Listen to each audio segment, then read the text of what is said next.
The Wonderful Story of Henry Sugar by Roald Dahl.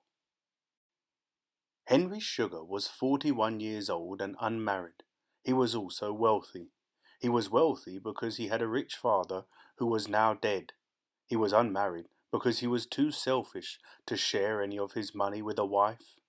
He was 6 feet 2 inches tall, but he wasn't really as good looking as he thought he was. He paid a great deal of attention to his clothes.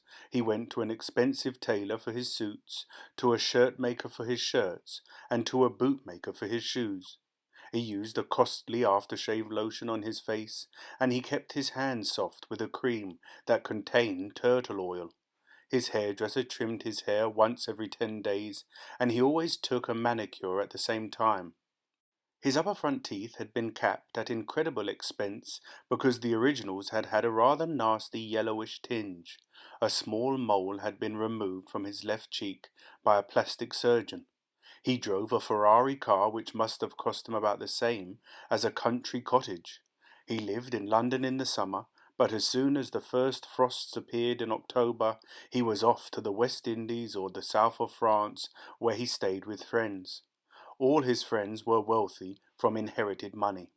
Henry had never done a day's work in his life, and his personal motto, which he had invented himself, was this: "It is better to incur a mild rebuke than to perform an onerous task." His friends thought this was hilarious. Men like Henry Sugar are to be found drifting like seaweed all over the world. They can be seen especially in London, New York, Paris, Nassau, Montego Bay, Cannes, and Saint-Tropez. They are not particularly bad men, but they are not good men either. They are of no real importance.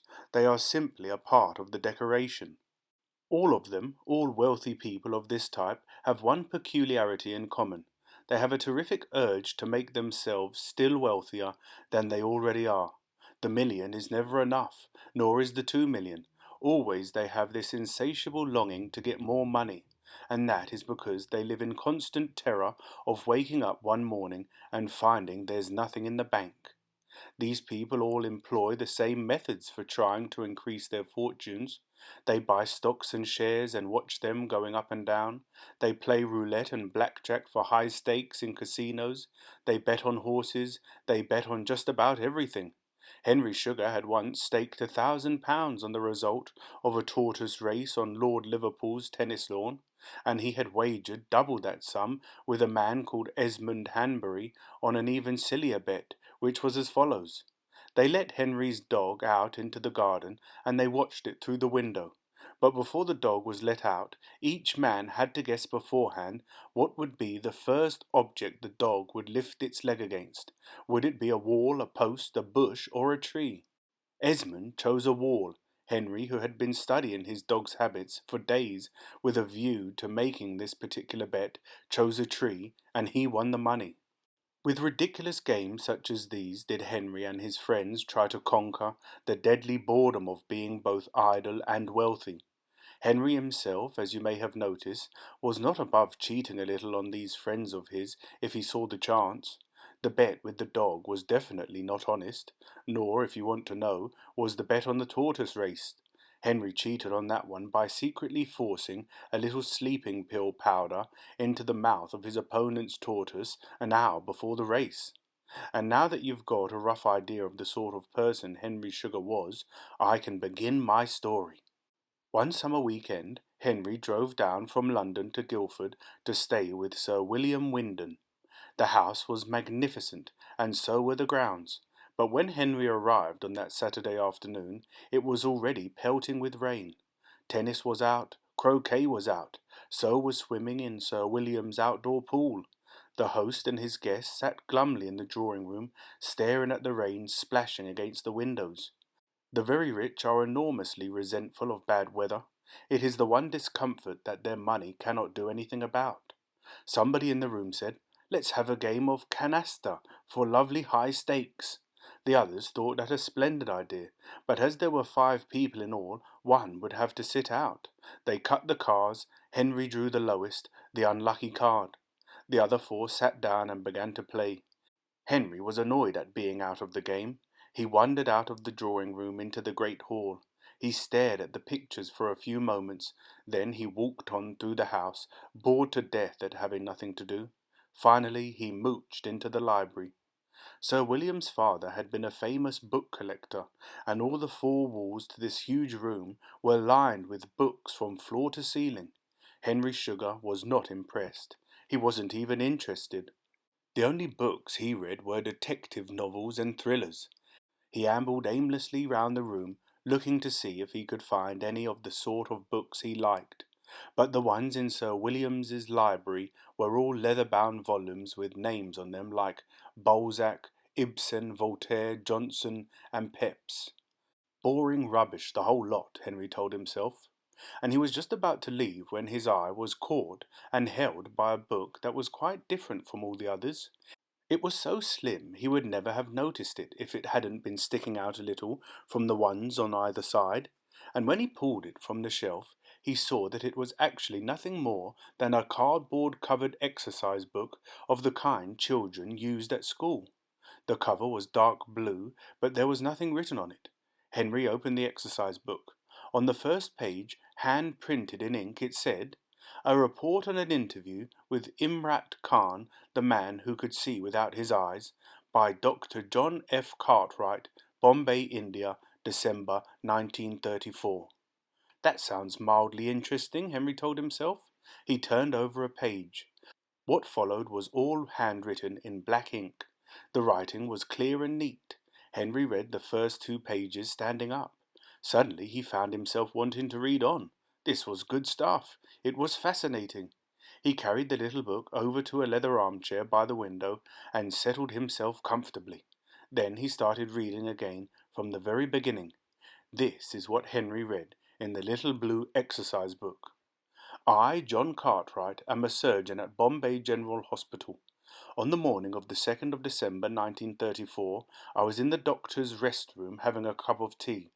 There were 3 other doctors there with me, all having a well-earned tea break. They were Dr. Marshall, Dr. Phillip, and Dr. McFarlane. There was a knock on the door. "Come in," I said. The door opened, and an Indian came in who smiled at us and said, "Excuse me, please, could I ask you gentlemen a favour?" The doctor's rest room was a most private place.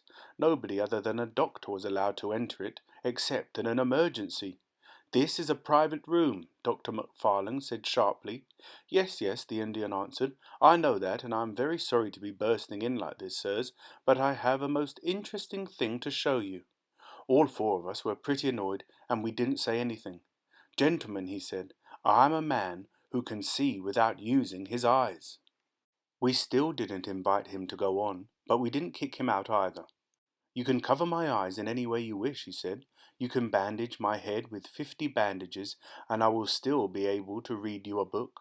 He seemed perfectly serious. I felt my curiosity beginning to stir. "Come here," I said.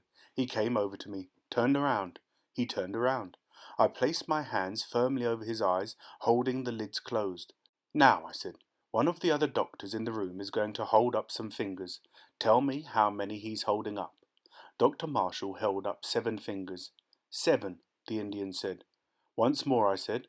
Dr. Marshall clenched both fists and hid all his fingers. "No fingers," the Indian said. "Once more," I said. Dr. Marshall clenched both fists and hid all his fingers. "No fingers," the Indian said. I removed my hands from his eyes. "Not bad," I said. "Hold on," Dr. Marshall said. "Let's try this." There was a white doctor's coat hanging from a peg on the door. Dr. Marshall took it down and rolled it into a sort of long scarf. He then wound it round the Indian's head and held the ends tight at the back. "Try him now," Dr. Marshall said. I took a key from my pocket. "What is this?" I asked. "A key," he answered. I put the key back and held up an empty hand. "What is this object?" I asked him. "There isn't any object," the Indian said. "Your hand is empty." Dr. Marshall removed the covering from the man's eyes. "How do you do it?" he asked. "What's the trick?" "There is no trick," the Indian said. "It is a genuine thing that I have managed after years of training." "What sort of training?" I asked. "Forgive me, sir," he said, "but this is a private matter." "Then why did you come here?" I asked. "I came to request a favour of you," he said. The Indian was a tall man of about 30 with light brown skin, the colour of a coconut. He had a small black moustache. Also, there was a curious matting of black hair growing all over the outside of his ears. He wore a white cotton robe, and he had sandals on his bare feet.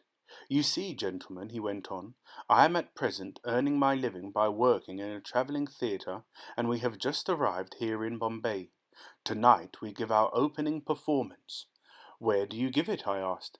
In the Royal Palace Hall, he answered, in Acacia Street. I am the star performer.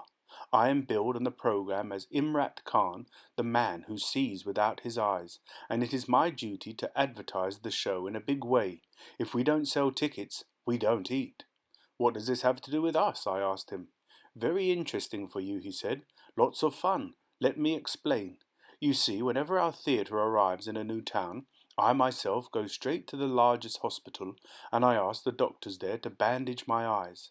I ask them to do it in the most expert fashion. They must make sure my eyes are completely covered many times over. It is important that this job is done by doctors, otherwise people would think I am cheating. Then, when I am fully bandaged, I go out into the streets, and I do a dangerous thing. What do you mean by that? I asked. What I mean is that I do something that is extremely dangerous for someone who cannot see. What do you do? I asked. It is very interesting, he said, and you will see me do it if you will be so kind as to bandage me up first. It would be a great favour to me if you would do this little thing, sirs. I looked at the other three doctors. Dr. Phillips said he had to go back to his patients. Dr. McFarlane said the same. Dr. Marshall said, well, why not? It might be amusing. It won't take a minute. I'm with you, I said, but let's do the job properly. Let's make absolutely sure he can't peep. You are extremely kind, the Indian said. Please do whatever you wish. Dr. Phillips and Dr. McFarlane left the room. Before we bandage him, I said to Dr. Marshall, let's first of all seal down his eyelids.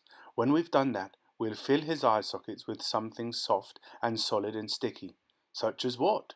Dr. Marshall asked. What about dough? Dough would be perfect, Dr. Marshall said. Right, I said. If you will nip down to the hospital bakery and get some dough, I'll take him into the surgery and seal his lids. I led the Indian out of the rest room and down the long hospital corridor to the surgery. Lie down there, I said, indicating the high bed. He lay down. I took a small bottle from the cupboard.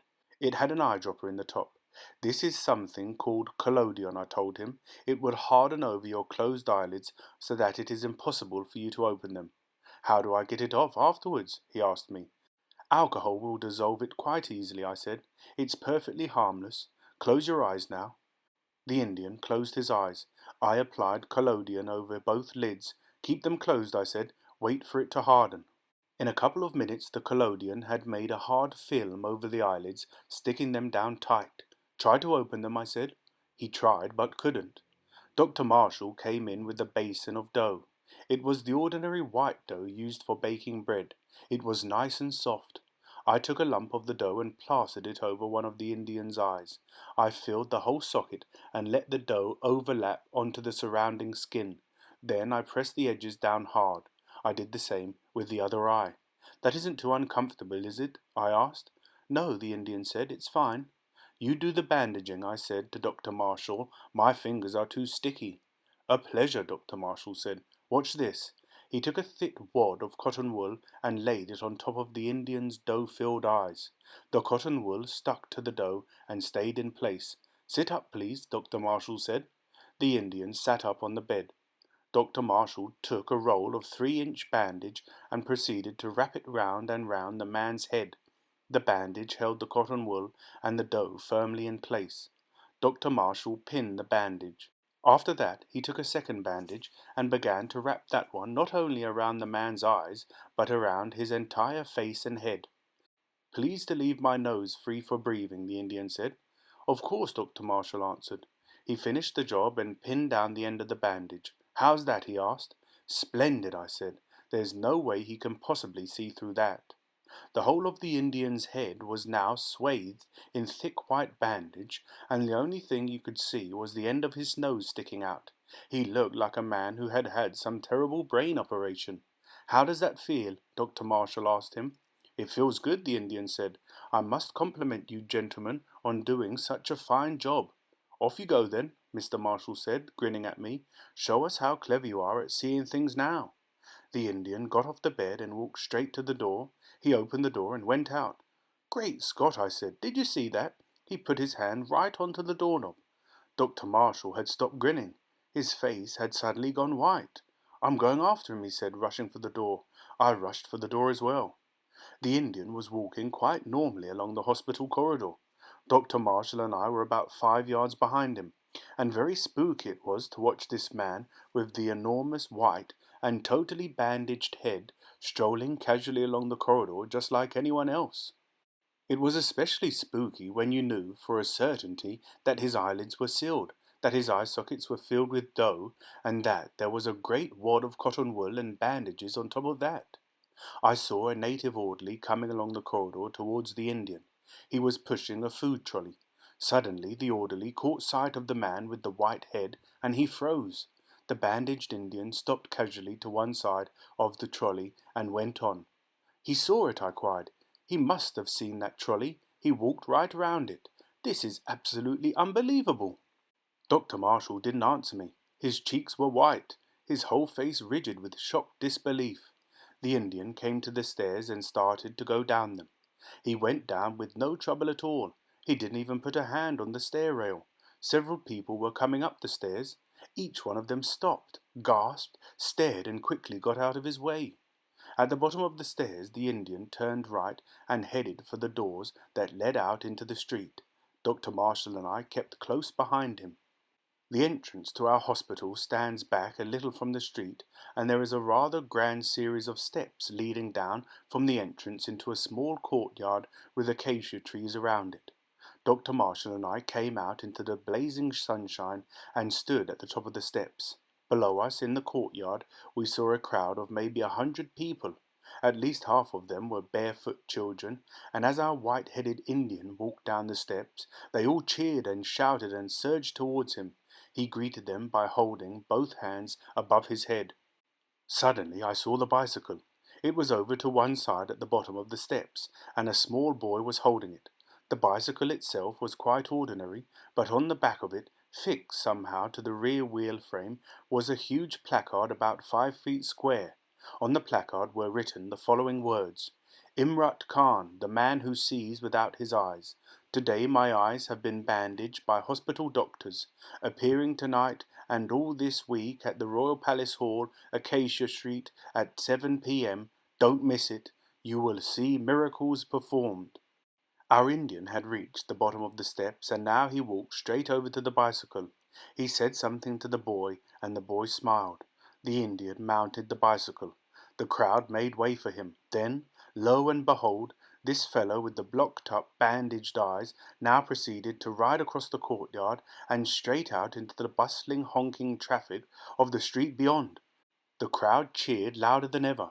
The barefoot children ran after him, squealing and laughing. For a minute or so we were able to keep him in sight. We saw him ride superbly down the busy street with motor cars whizzing past him and a bunch of children running in his wake. Then he turned a corner and was gone. "I feel quite giddy," Dr. Marshall said. "I can't bring myself to believe it." "We have to believe it," I said. "He couldn't possibly have removed the dough from under the bandages. We never let him out of our sight. And as for unsealing his eyelids, that job would take him 5 minutes with cotton wool and alcohol." "Do you want to know what I think?" Dr. Marshall said. "I think we have witnessed a miracle." We turned and walked slowly back into the hospital. For the rest of the day I was kept busy with patients in the hospital. At 6 in the evening I came off duty and drove back to my flat for a shower and a change of clothes. It was the hottest time of year in Bombay, and even after sundown the heat was like an open furnace. If you sat still in a chair and did nothing, the sweat would come seeping out of your skin. Your face glistened with dampness all day long, and your shirt stuck to your chest. I took a long, cool shower. I drank a whiskey and soda sitting on the veranda with only a towel round my waist. Then I put on some clean clothes. At 10 minutes to 7 I was outside the Royal Palace Hall in Acacia Street. It was not much of a place.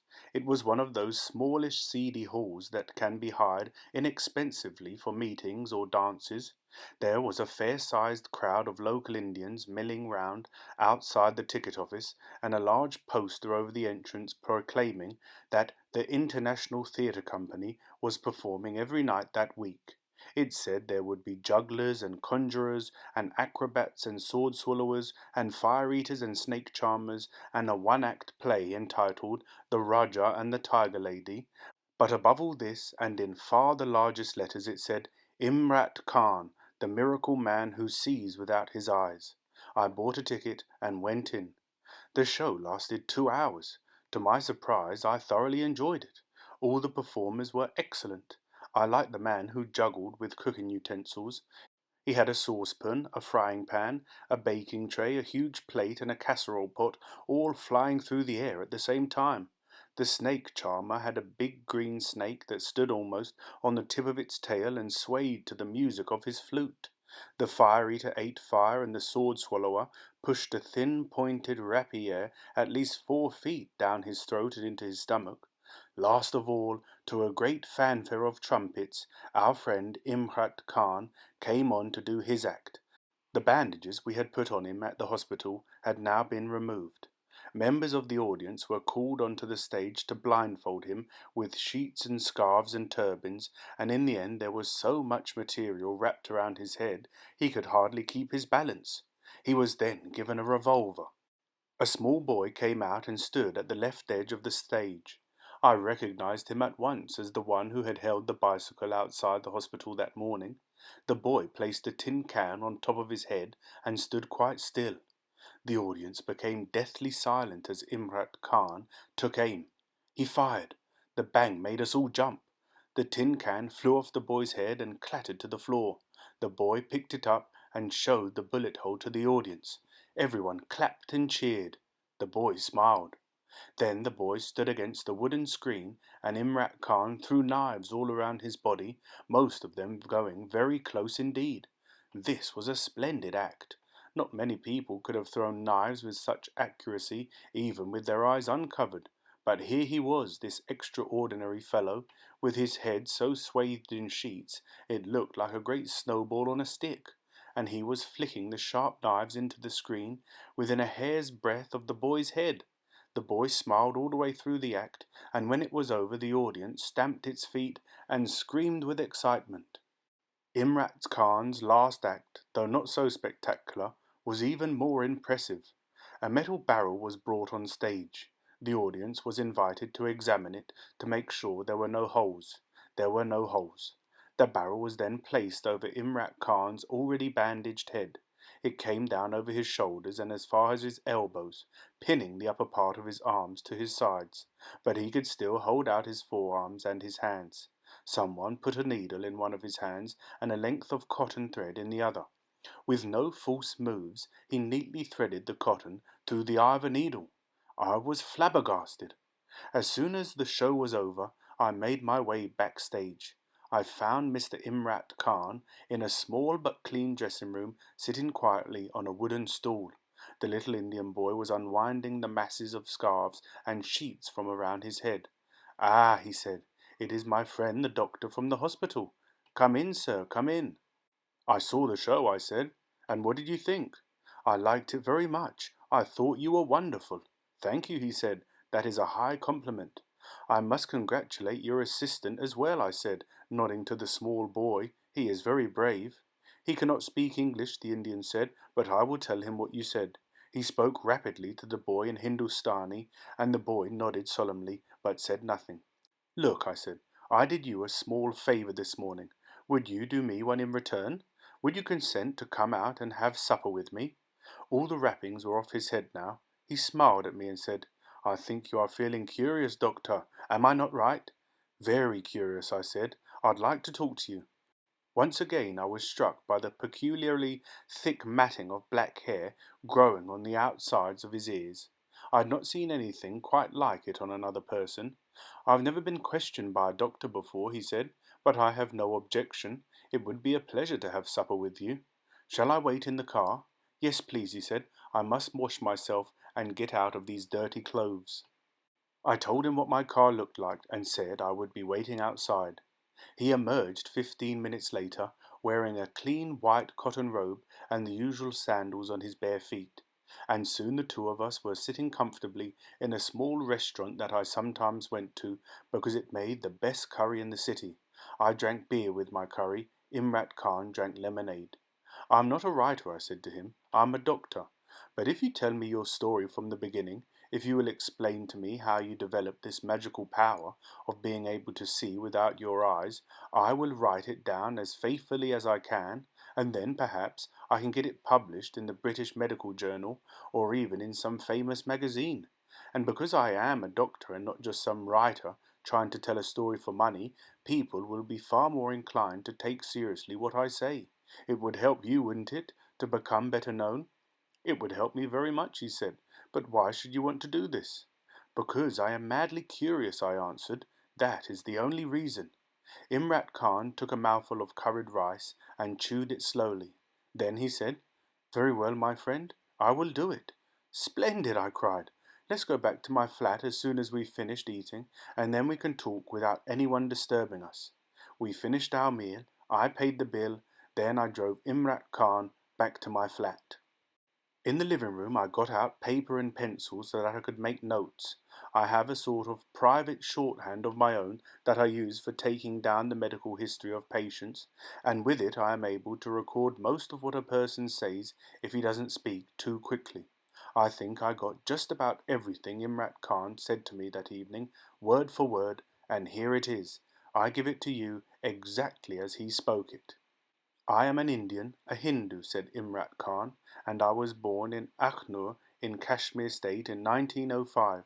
My family is poor and my father worked as a ticket inspector on the railway.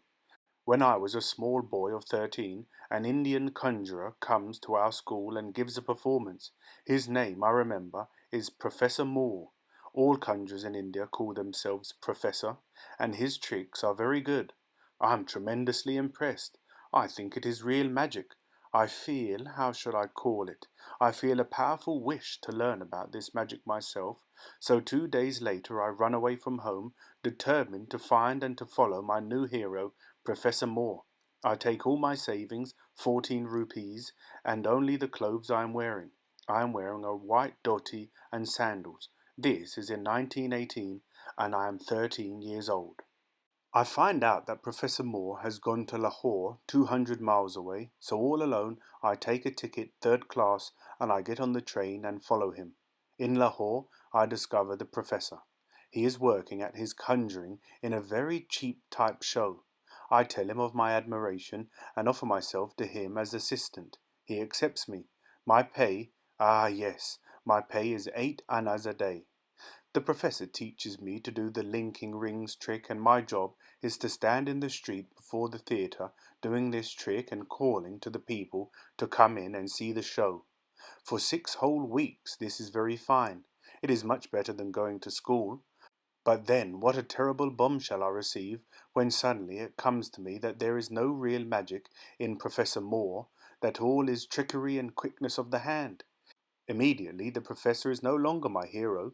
I lose every bit of interest in my job, but at the same time my whole mind becomes filled with a very strong longing.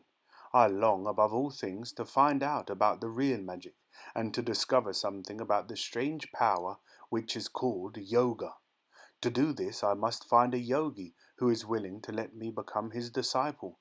This is not going to be easy. True yogis do not grow on trees. There are very few of them in the whole of India. Also, they are fanatically religious people.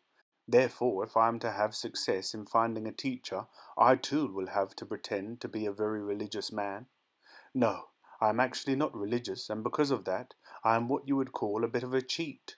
I wanted to acquire yoga powers purely for selfish reasons. I wanted to use these powers to get fame and fortune. Now, this was something the true yogi would despise more than anything in the world. In fact, the true yogi believes that any yogi who misuses his powers will die an early and sudden death. A yogi must never perform in public. He must practice his art only in absolute privacy and as a religious service, otherwise he will be smitten to death. This I did not believe, and I still don't. So now my search for a yogi instructor begins. I leave Professor Moore and go to a town called Amritsar in the Punjab, where I join a travelling theatre company. I have to make a living while I am searching for the secret, and already I have had success in amateur acting at my school. So for 3 years I travel with this theatre group all over the Punjab, and by the end of it, when I am 16 and a half years old, I am playing top of the bill. All the time I am saving money, and now I have altogether a very great sum, 2,000 rupees. It is at this moment that I hear news of a man called Banerjee. This Banerjee, it is said, is one of the truly great yogis of India, and he possesses extraordinary powers. Above all, people are telling of how he has acquired the rare power of levitation, so that when he prays his whole body leaves the ground and becomes suspended in the air 18 inches from the soil. Aha, I think, this surely is the man for me. This Banerjee is the one that I must seek. So at once I take my savings and leave the theatre company and make my way to Rishikesh on the banks of the Ganges, where rumours say that Banerjee is living. For 6 months I search for Banerjee. Where is he? Where? Where is Banerjee? Ah, yes, they say in Rishikesh. Banerjee has certainly been in the town, but that is a while ago, and even then no one saw him. And now? Now Banerjee has gone to another place. What other place? Ah, well, they say, how can one know that? How indeed? How can one know about the movements of such a one as Banerjee? Does he not live a life of absolute seclusion? Does he not? And I say yes, yes, yes, yes, of course. That is obvious even to me. I spend all my savings trying to find this Banerjee, all except 35 rupees, but it is no good. However, I stay in Rishikesh and make a living by doing ordinary conjuring tricks for small groups and for such like.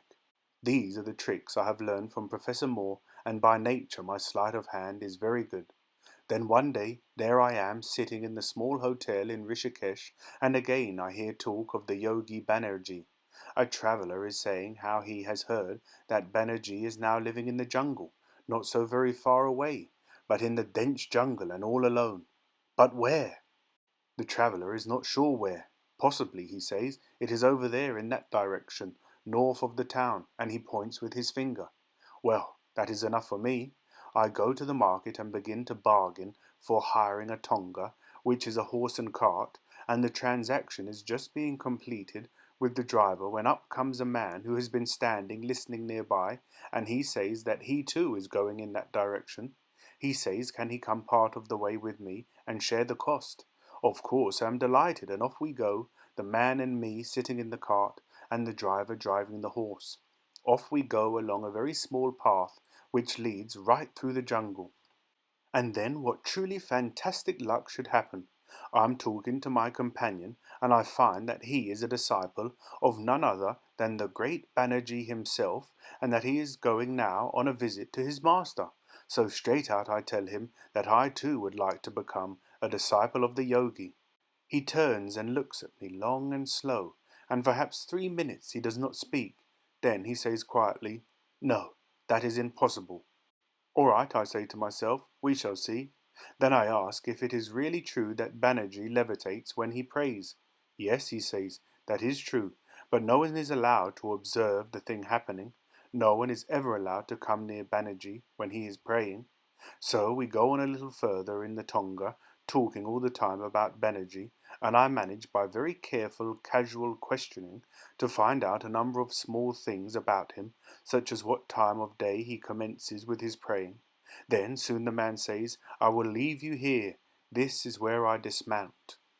I drop him off and I pretend to drive on along my journey, but around a corner I tell the driver to stop and wait. Quickly I jump down and sneak back along the road, looking for this man, the disciple of Banerjee. He is not on the road. Already he has disappeared into the jungle. But which way? Which side of the road? I stand very still and listen. I hear a sort of rustling in the undergrowth. That must be him, I tell myself. If it is not him, then it is a tiger. But it is him. I see him ahead.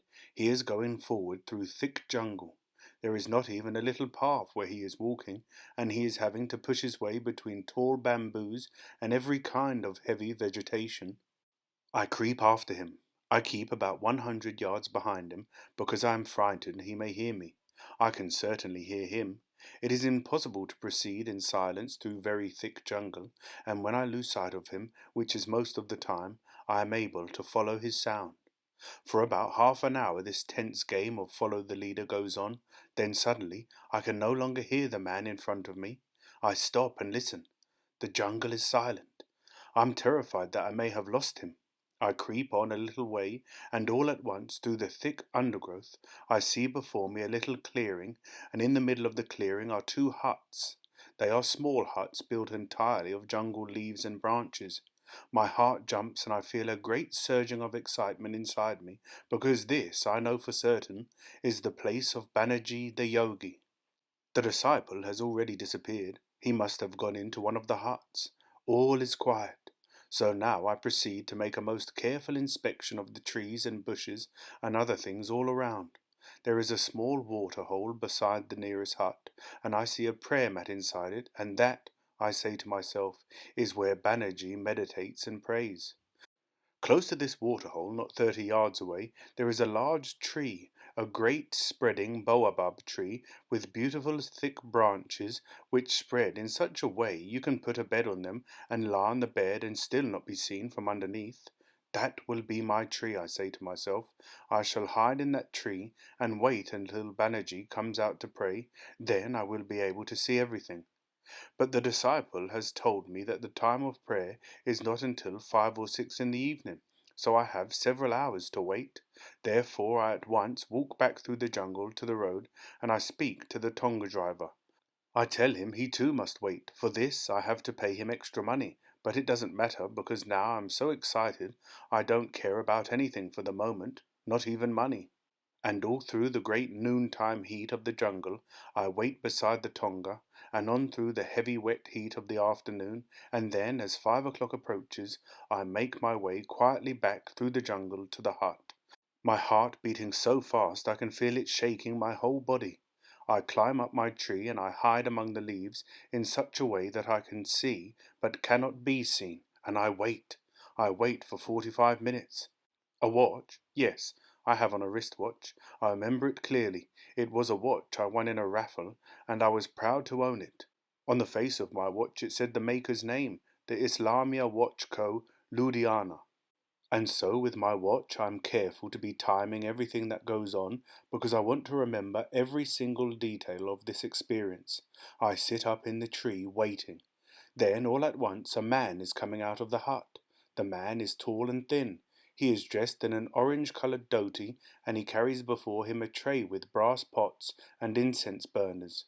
He goes over and sits down cross-legged on the mat by the water-hole, putting the tray on the ground before him, and all the movements that he makes seem somehow very calm and gentle.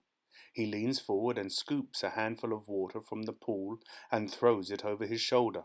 He takes the incense burner and passes it back and forth across his chest, slowly, in a gentle flowing manner. He puts his hands palm downward on his knees. He pauses. He takes a long breath through his nostrils. I can see him take a long breath, and suddenly I can see his face is changing. There is a sort of brightness coming over all his face, a sort of brightness on his skin, and I can see his face is changing. For 14 minutes he remains quite still in that position, and then as I look at him, I see, quite positively, I see his body lifting slowly, slowly, slowly off the ground. He is still sitting cross-legged, the hands palm downward on the knees, and his whole body is lifting slowly off the ground, up into the air. Now I can see daylight underneath him. 12 inches above the ground he is sitting, 15 inches, 18, 20, and soon he is at least 2 feet above the prayer mat. I stay quite still up there in the tree, watching, and I keep saying to myself, now look carefully. There before you, 30 yards away, is a man sitting in great serenity upon the air. Are you seeing him? Yes, I am seeing him. But are you sure there is no illusion? Are you sure there is no deception? Are you sure you are not imagining? Are you sure? Yes, I am sure, I say. I am sure. I stare at him, marvelling. For a long while I keep staring, and then the body is coming slowly down again towards the earth. I see it coming. I see it moving gently downward, slowly downward, lowering to the earth until again his buttocks rest upon the mat. 46 minutes by my watch the body has been suspended. I timed it. And then for a long, long while, for over 2 hours, the man remains sitting absolutely still, like a stone person, with not the slightest movement. To me it does not seem that he is breathing.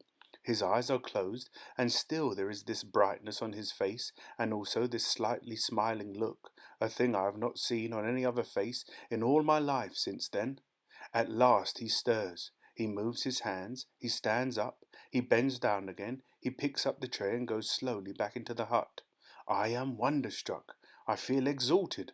I forget about all caution, and I climb down quickly from the tree and run straight over to the hut and rush in through the door. Banerjee is bending over, washing his feet and hands in a basin. His back is towards me, but he hears me and turns quickly and straightens up. There is a great surprise on his face, and the first thing he says is, "How long have you been here?" He says it sharply, as if he is not pleased. At once I tell the whole truth, the whole story about being up in the tree and watching him, and at the end I tell him there is nothing I want in life except to become his disciple. Please will he let me become his disciple? Suddenly he seems to explode. He becomes furious and he begins shouting at me. "Get out," he shouts. "Get out of here! Get out, get out, get out!" And in his fury he picks up a small brick and flings it at me, and it strikes my right leg just below the knee and tears the flesh. I have the scar still. I will show it to you. There, you see, just below the knee. Banerjee's anger is terrible, and I am very frightened. I turn and run away. I run back through the jungle to where the Tonga driver is waiting, and we drive home to Rishikesh. But that night I regain my courage. I make for myself a decision, and it is this, that I will return every day to the hut of Banerjee, and I will keep on and on at him until at last he has to take me on as a disciple just to get himself some peace. This I do. Each day I go to see him, and each day his anger pours out upon me like a volcano. Him shouting and yelling, and me standing there frightened, but also obstinate, and repeating always to him my wish to become a disciple. For 5 days it is like this. Then, all at once, on my 6th visit, Banerjee seems to become quite calm, quite polite. He explains he cannot himself take me on as a disciple, but he will give me a note, he says, to another man, a friend, a great yogi, who lives in Hardwar. I am to go there, and I will receive help and instruction. Imrat Khan paused and asked me if he might have a glass of water. I fetched it for him. He took a long, slow drink, then he went on with his story. This is in 1922, and I am nearly 17 years old, so I go to Hardwar, and there I find the yogi, and because I have a letter from the great Banerjee, he consents to give me instruction. Now, what is this instruction? It is, of course, the critical part of the whole thing. It is what I have been yearning for and searching for, so you can be sure I am an eager pupil. The first instruction, the most elementary part, consists of having to practice the most difficult physical exercises, all of them concerned with muscle control and breathing. But after some weeks of this, even the eager pupil becomes impatient. I tell the yogi it is my mental powers I wish to develop, not my physical ones. He replies, if you will develop control of your body, then the control of your mind will be an automatic thing. But I want both at once, and I keep asking him, and in the end he says, very well, I will give you some exercises to help you concentrate the conscious mind. Conscious mind, I ask? Why do you say conscious mind? Because each man has two minds, the conscious and the subconscious. The subconscious mind is highly concentrated, but the conscious mind, the one everyone uses, is a scattered, unconcentrated thing. It is concerning itself with thousands of different items, the things you are seeing around you, and the things you are thinking about. So you must learn to concentrate it in such a way that you can visualize at will one item only, and absolutely nothing else. If you work hard at this, you should be able to concentrate your mind, your conscious mind, upon any one object you select for at least 3.5 minutes. But that will take about 15 years. 15 years, I cry. It may take longer, he says. 15 years is the usual time. But I will be an old man by then. Do not despair, the yogi says.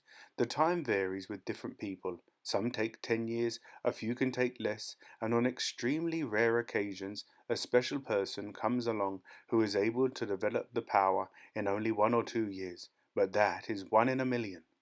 Who are these special people, I ask? Do they look different from other people? They look the same, he says. A special person might be a humble road sweeper or a factory worker, or he might be a Raja. There is no way of telling until the training begins. Is it really so difficult, I ask, to concentrate the mind upon a single object for 3.5 minutes? It is almost impossible, he answers. Try it and see. Shut your eyes and think of something. Think of just one object. Visualize it. See it before you, and in a few seconds your mind will start wandering. Other little thoughts will creep in. Other visions will come to you. It is a very difficult thing. Thus spoke the yogi of Hardwar. And so my real exercises begin. Each evening I sit down and close my eyes and visualize the face of the person I love best, which is my brother. I concentrate upon visualizing his face, but the instant my mind begins to wander, I stop the exercise and rest for some minutes, then I try again. After 3 years of daily practice, I am able to concentrate absolutely upon my brother's face for 1.5 minutes. I am making progress, but an interesting thing happens.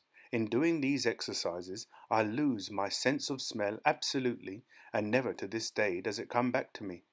Then the necessity for earning my living to buy food forces me to leave Hardwar. I go to Calcutta, where there are greater opportunities, and there I soon begin to make quite good money by giving conjuring performances. But always I continue with the exercises. Every evening, wherever I am, I settle myself down in a quiet corner and practice the concentrating of the mind upon my brother's face. Occasionally, I choose something not so personal, like for example an orange or a pair of spectacles, and that makes it even more difficult. One day I travelled from Calcutta to Dhaka in East Bengal to give a conjuring show at a college there, and while in Dhaka I happened to be present at a demonstration of walking on fire. There are many people watching. There is a big trench dug at the bottom of a sloping lawn. The spectators are sitting in their hundreds upon the slopes of the lawn, looking down upon the trench. The trench is about 25 feet long. It has been filled with logs and firewood and charcoal, and a lot of paraffin has been poured on it. The paraffin has been lit, and after a while the whole trench has become a smouldering red-hot furnace. It is so hot that the men who are stoking it are obliged to wear goggles. There is a high wind, and the wind fans the charcoal almost to white heat. The Indian fire-walker then comes forward. He is naked except for a small loincloth, and his feet are bare. The crowd becomes silent. The fire-walker enters the trench and walks the whole length of it, over the white-hot charcoal. He doesn't stop, nor does he hurry. He simply walks over the white-hot coals and comes out at the other end, and his feet are not even singed. He shows the soles of his feet to the crowd. The crowd stares in amazement. Then the fire-walker walks the trench once more. This time he goes even slower, and as he does it, I can see on his face a look of pure and absolute concentration. This man, I tell myself, has practiced yoga. He is a yogi. After the performance, the fire-walker calls out to the crowd, asking if there is anyone brave enough to come down and walk on the fire. There is a hush in the crowd. I feel a sudden surge of excitement in my chest. This is my chance. I must take it. I must have faith and courage. I must have a go. I have been doing my concentration exercises for over 3 years now, and the time has come to give myself a severe test. While I am standing there thinking these thoughts, a volunteer comes forward from the crowd. It is a young Indian man. He announces that he would like to try the firewalk. This decides me, and I also step forward and make my announcement. The crowd gives us both a cheer. Now the real firewalker becomes the supervisor. He tells the other man he will go first. He makes him remove his dhoti, otherwise, he says, the hem will catch fire from the heat, and the sandals must be taken off.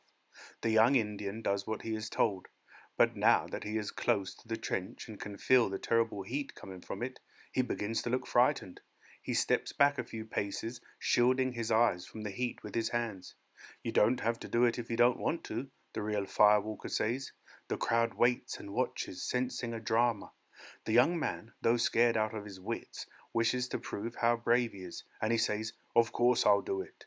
With that, he runs towards the trench. He steps into it with one foot, then the other.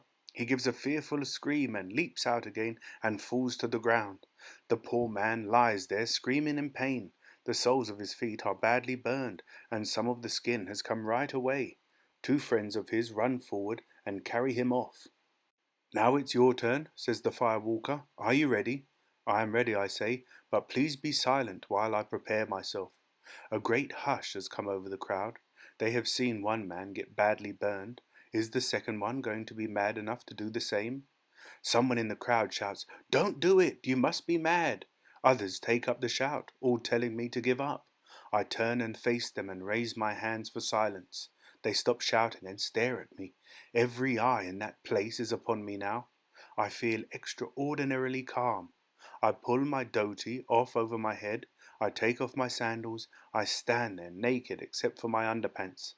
I stand very still and close my eyes. I begin to concentrate my mind. I concentrate on the fire.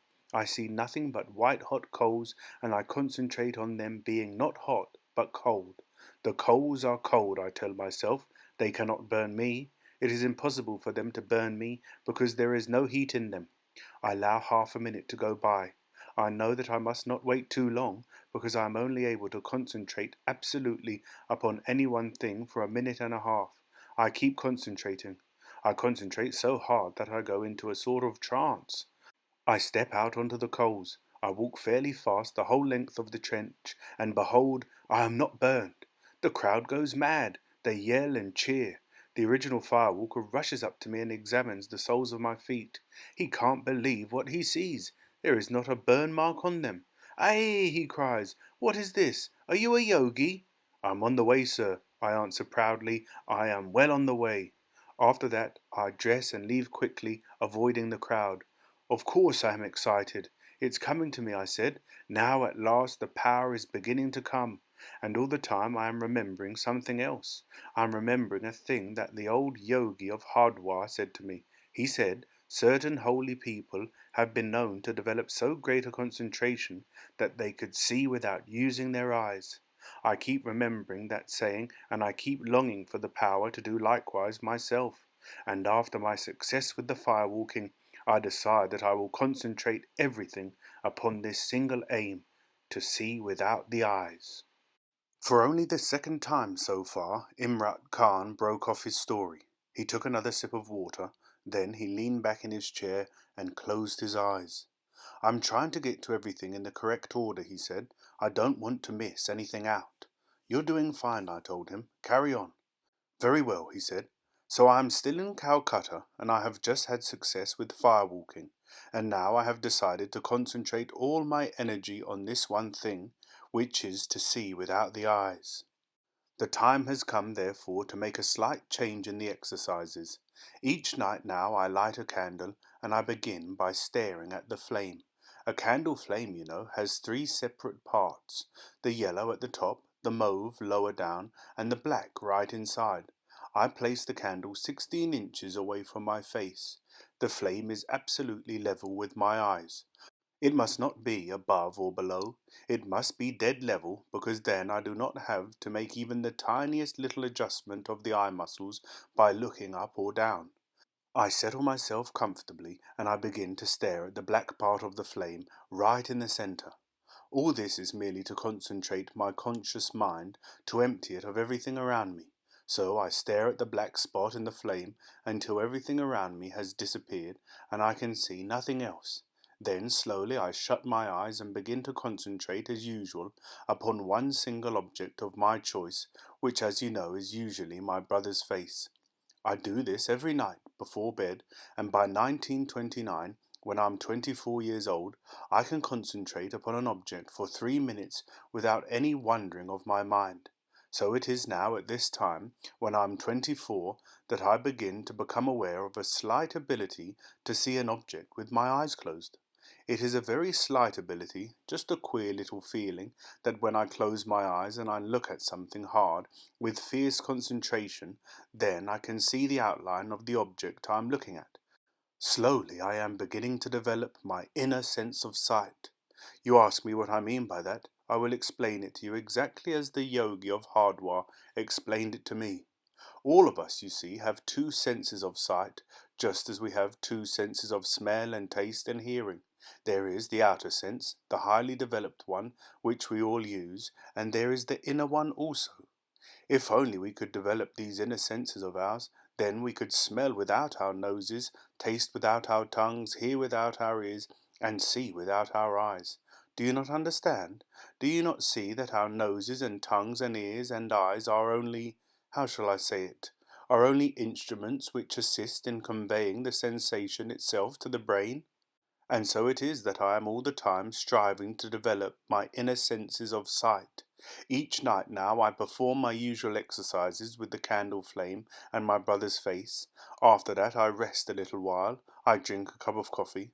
Then I blindfold myself and sit in my chair, trying to visualize, trying to see, not just to imagine, but actually to see without my eyes every object in the room. And gradually success begins to come.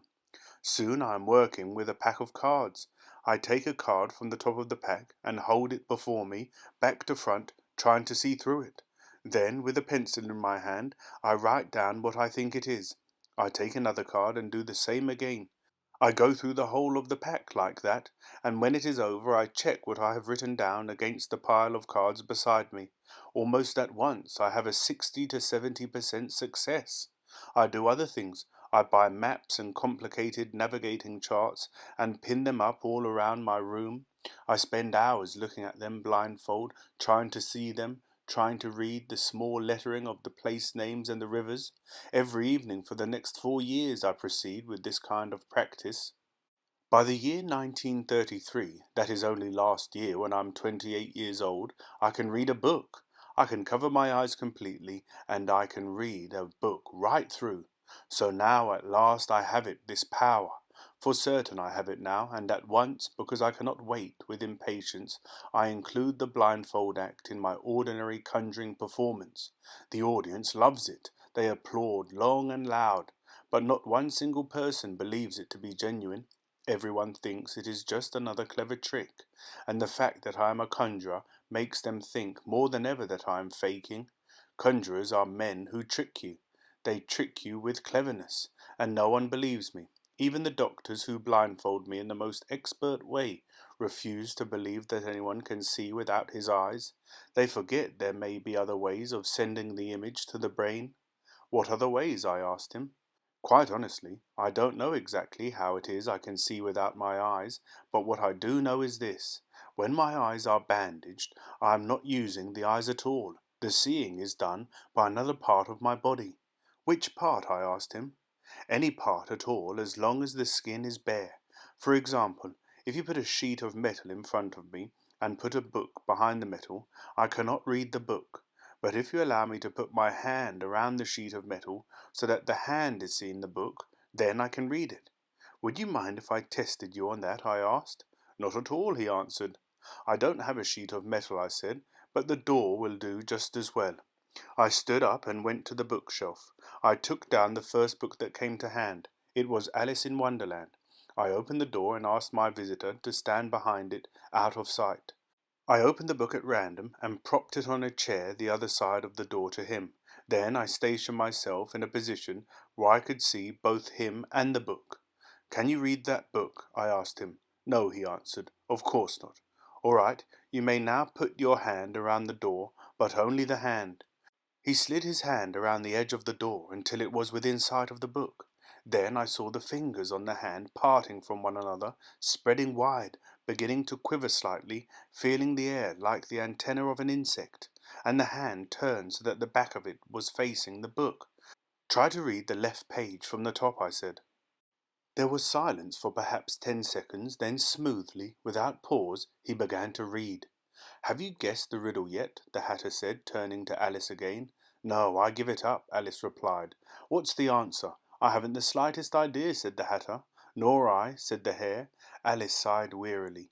I think you might do something better with the time, she said, than waste it asking riddles with no answers. It's perfect, I cried. Now I believe you. You are a miracle. I was enormously excited. Thank you, Doctor, he said gravely. What you say gives me great pleasure. One question, I said. It's about the playing cards. When you held up the reverse side of one of them, did you put your hand around the other side to help you read it? You are very perceptive, he said. No, I didn't. In the case of the cards, I was actually able to see through them in some way. How do you explain that? I asked. I don't explain it, he said, except perhaps that a card is such a flimsy thing, it is so thin and not solid, like metal, or thick like a door. That is all the explanation I can give. There are many things in this world, Doctor, that we cannot explain. Yes, I said, there certainly are. Would you be kind enough to take me home now, he said. I feel very tired. I drove him home in my car. That night I didn't go to bed. I was far too worked up to sleep. I had just witnessed a miracle. This man would have doctors all over the world turning somersaults in the air. He could change the whole course of medicine. From a doctor's point of view, he must be the most valuable man alive. We doctors must get hold of him and keep him safe. We must look after him. We mustn't let him go. We must find out exactly how it is that an image can be sent to the brain without using the eyes. And if we do that, then blind people might be able to see, and deaf people might be able to hear. Above all, this incredible man must not be ignored and left to wander around India, living in cheap rooms and playing in second-rate theatres.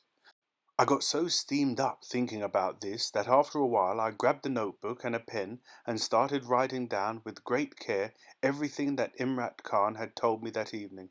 I used the notes I had made while he was talking.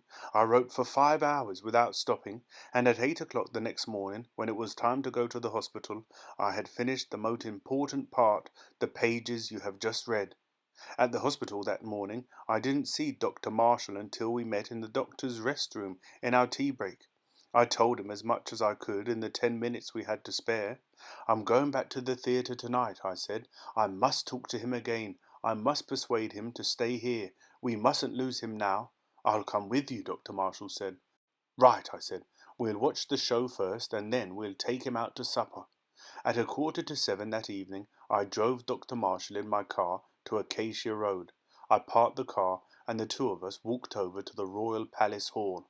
There's something wrong, I said. Where is everybody? There was no crowd outside the hall, and the doors were closed. The poster advertising the show was still in place, but I now saw that someone had written across it in large printed letters using black paint the words, "Tonight's performance cancelled." There was an old gatekeeper standing by the locked doors. What happened? I asked him. Someone died, he said.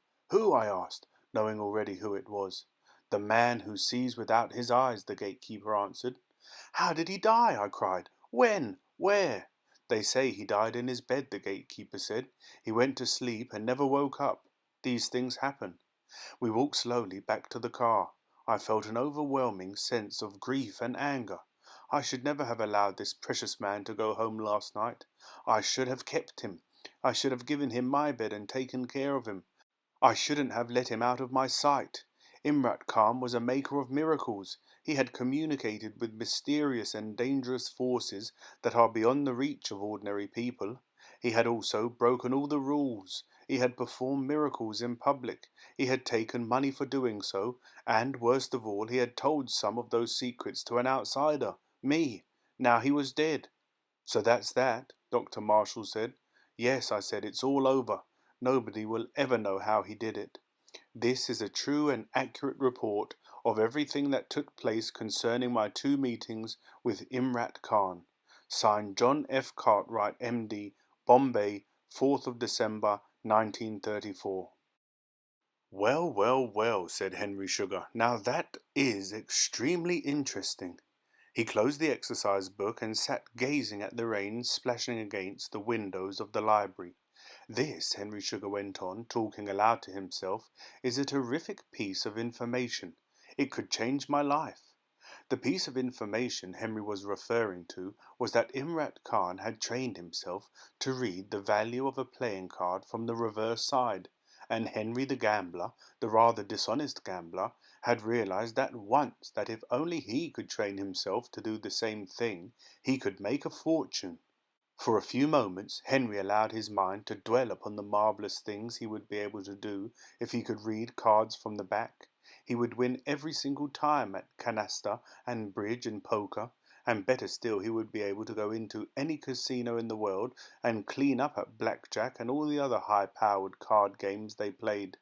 In gambling casinos, as Henry knew very well, nearly everything depended in the end upon the turn of a single card. If he knew beforehand what the value of that card was, then you were home and dry. But could he do it? Could he actually train himself to do this thing? He didn't see why not. That stuff with the candle flame didn't appear to be particularly hard work, and according to the book, that was really all there was to it, just staring into the middle of the flame and trying to concentrate upon the face of the person you loved best.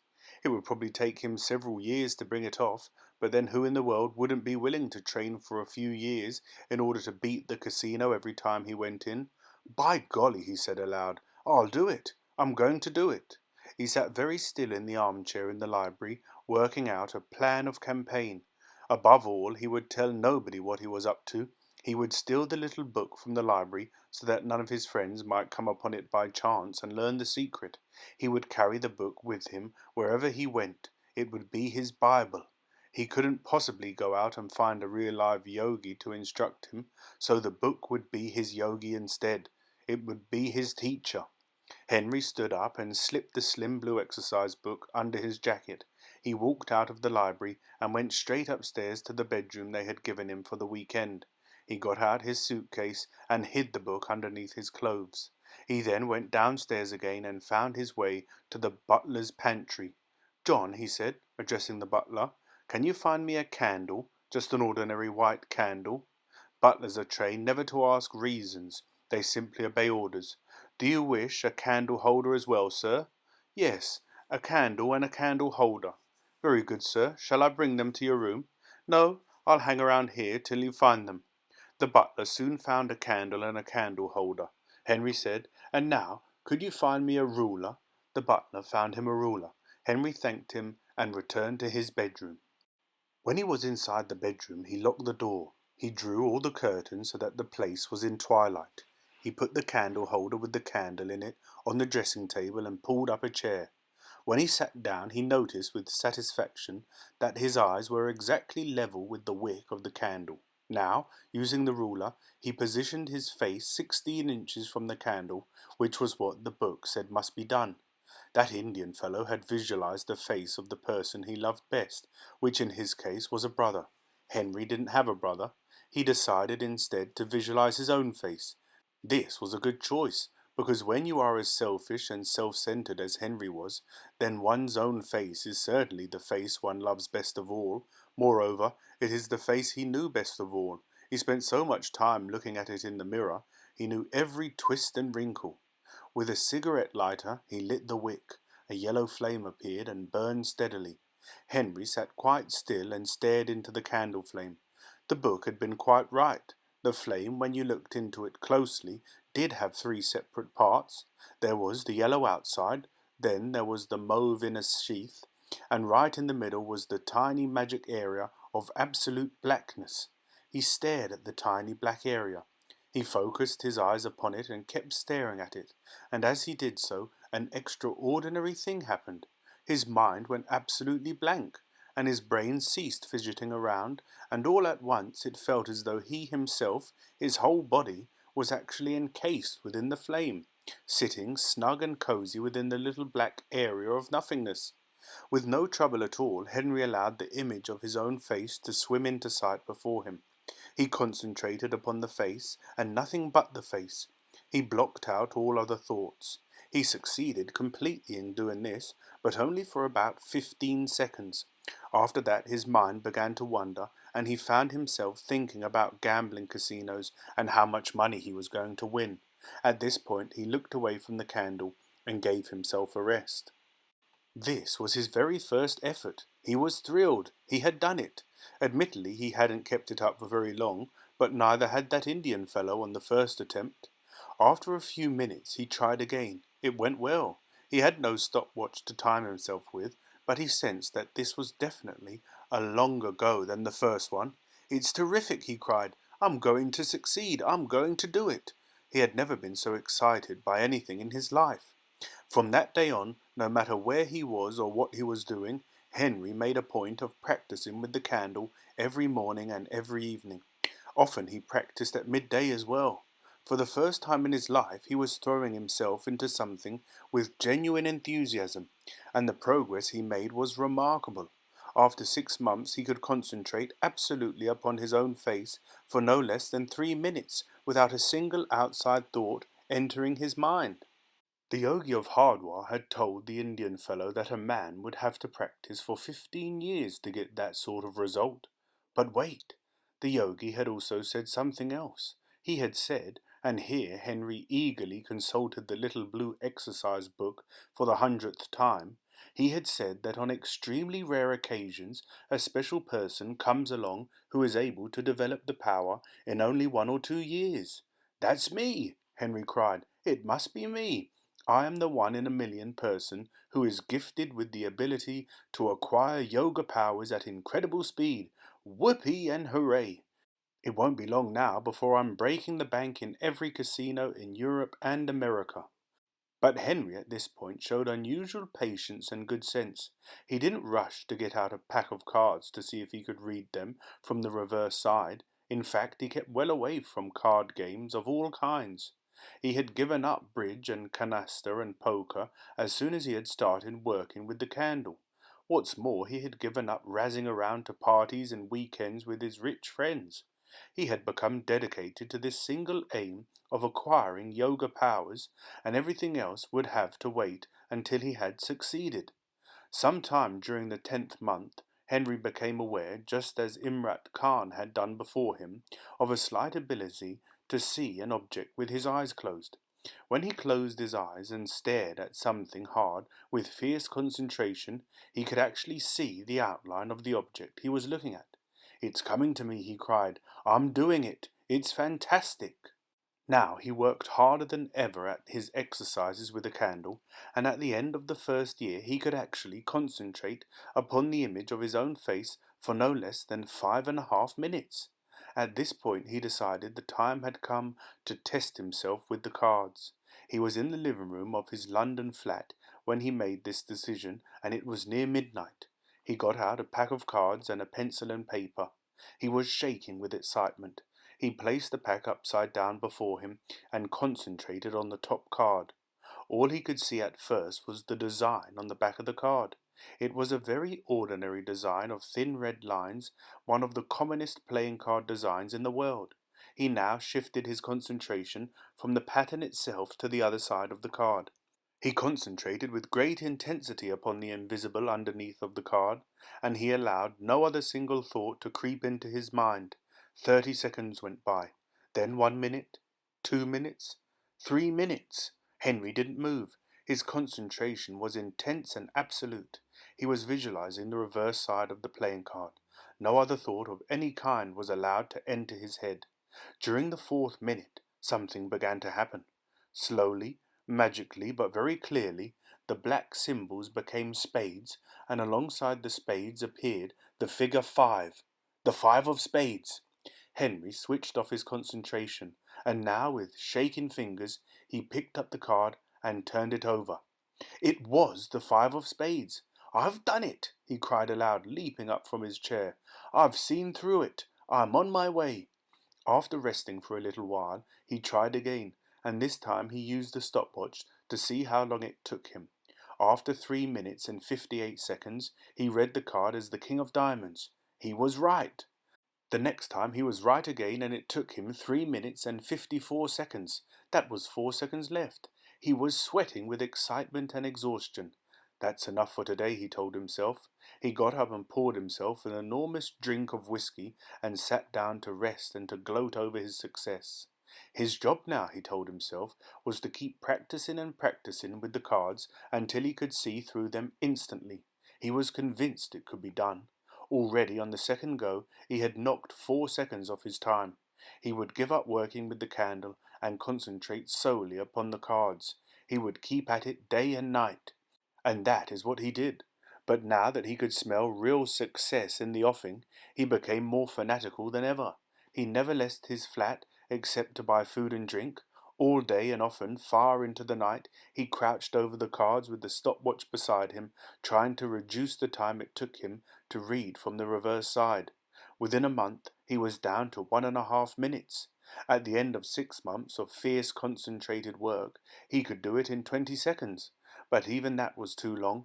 When you are gambling in a casino and the dealer is waiting for you to say yes or no to the next card, you are not going to be allowed to stare at it for 20 seconds before making up your mind.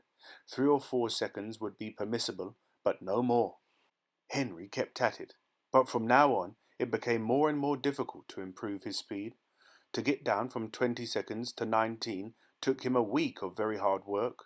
From 19 to 18 took him nearly 2 weeks, and 7 more months went by before he could read through a card in 10 seconds flat. His target was 4 seconds.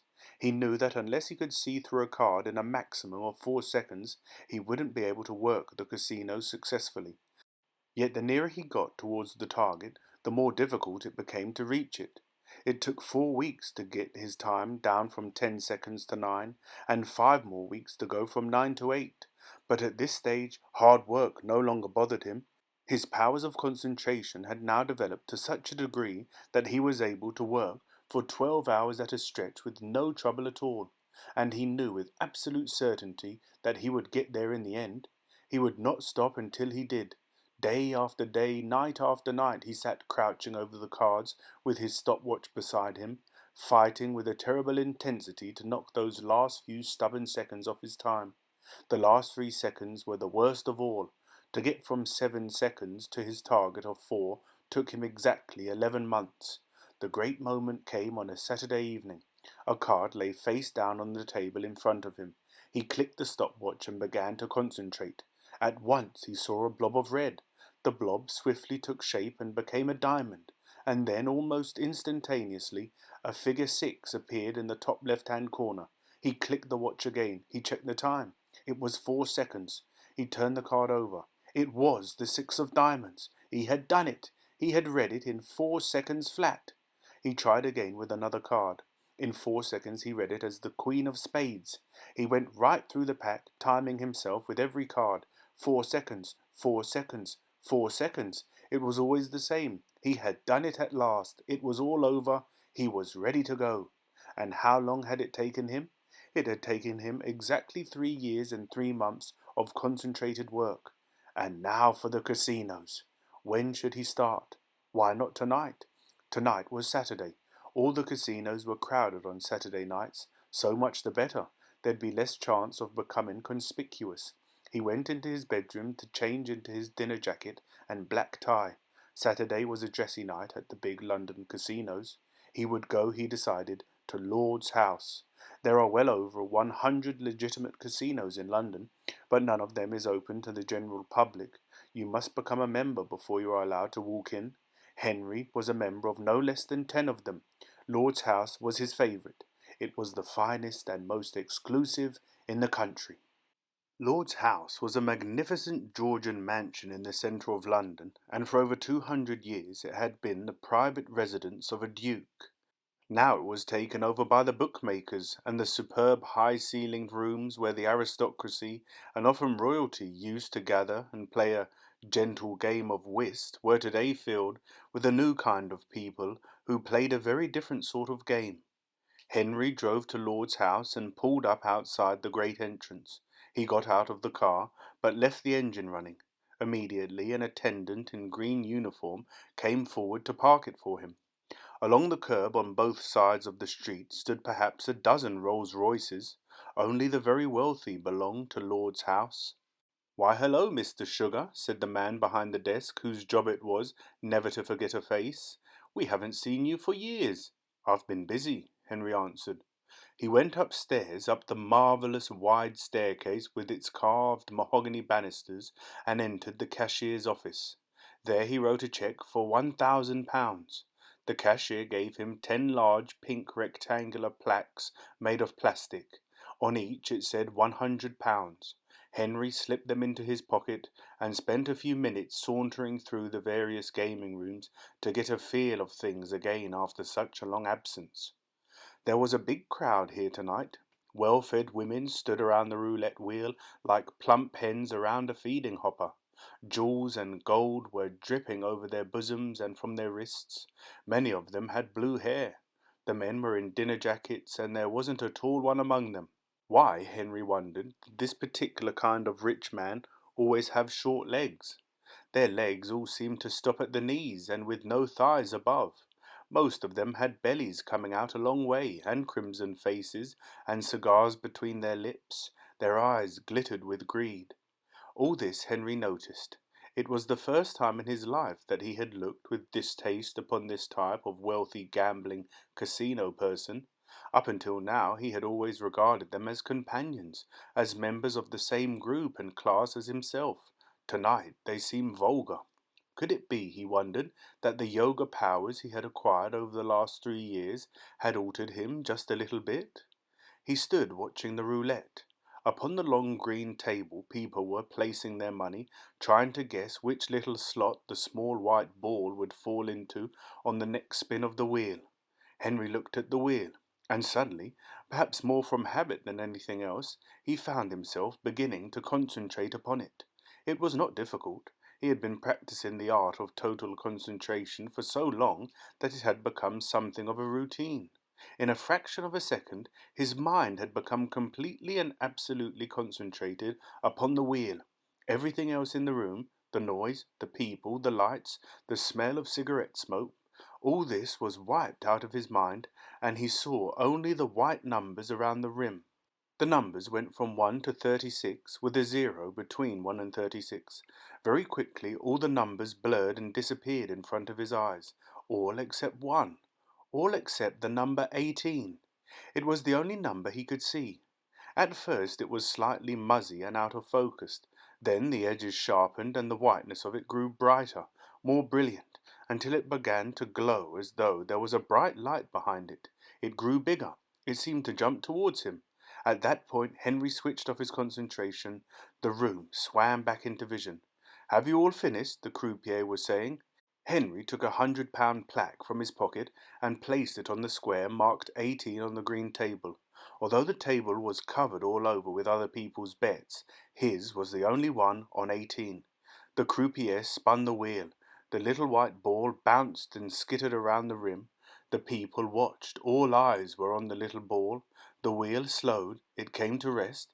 The ball jiggled a few more times, hesitated, then dropped neatly into slot 18. 18, called the croupier. The crowd sighed. The croupier's assistant scooped up all the piles of losing plaques with the long-handled wooden scooper, but he didn't take Henry's. They paid him 36 to 1, £3,600 for his 100. They gave it to him in 3 £1,000 plaques and 6 hundreds. Henry began to feel an extraordinary sense of power. He felt he could break this place if he wanted to. He could ruin this fancy, high-powered, expensive joint in a matter of hours.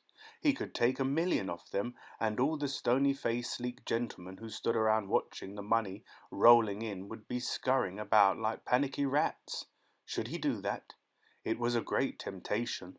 But it would be the end of everything. He would become famous, and would never be allowed into a casino again anywhere in the world. He mustn't do it. He must be very careful not to draw attention to himself. Henry moved casually out of the roulette room and passed into the room where they were playing blackjack. He stood in the doorway, watching the action. There were 4 tables. They were oddly shaped, these blackjack tables, each one curved like a crescent moon, with the players sitting on high stools around the outside of the half-circle, and the dealers standing inside.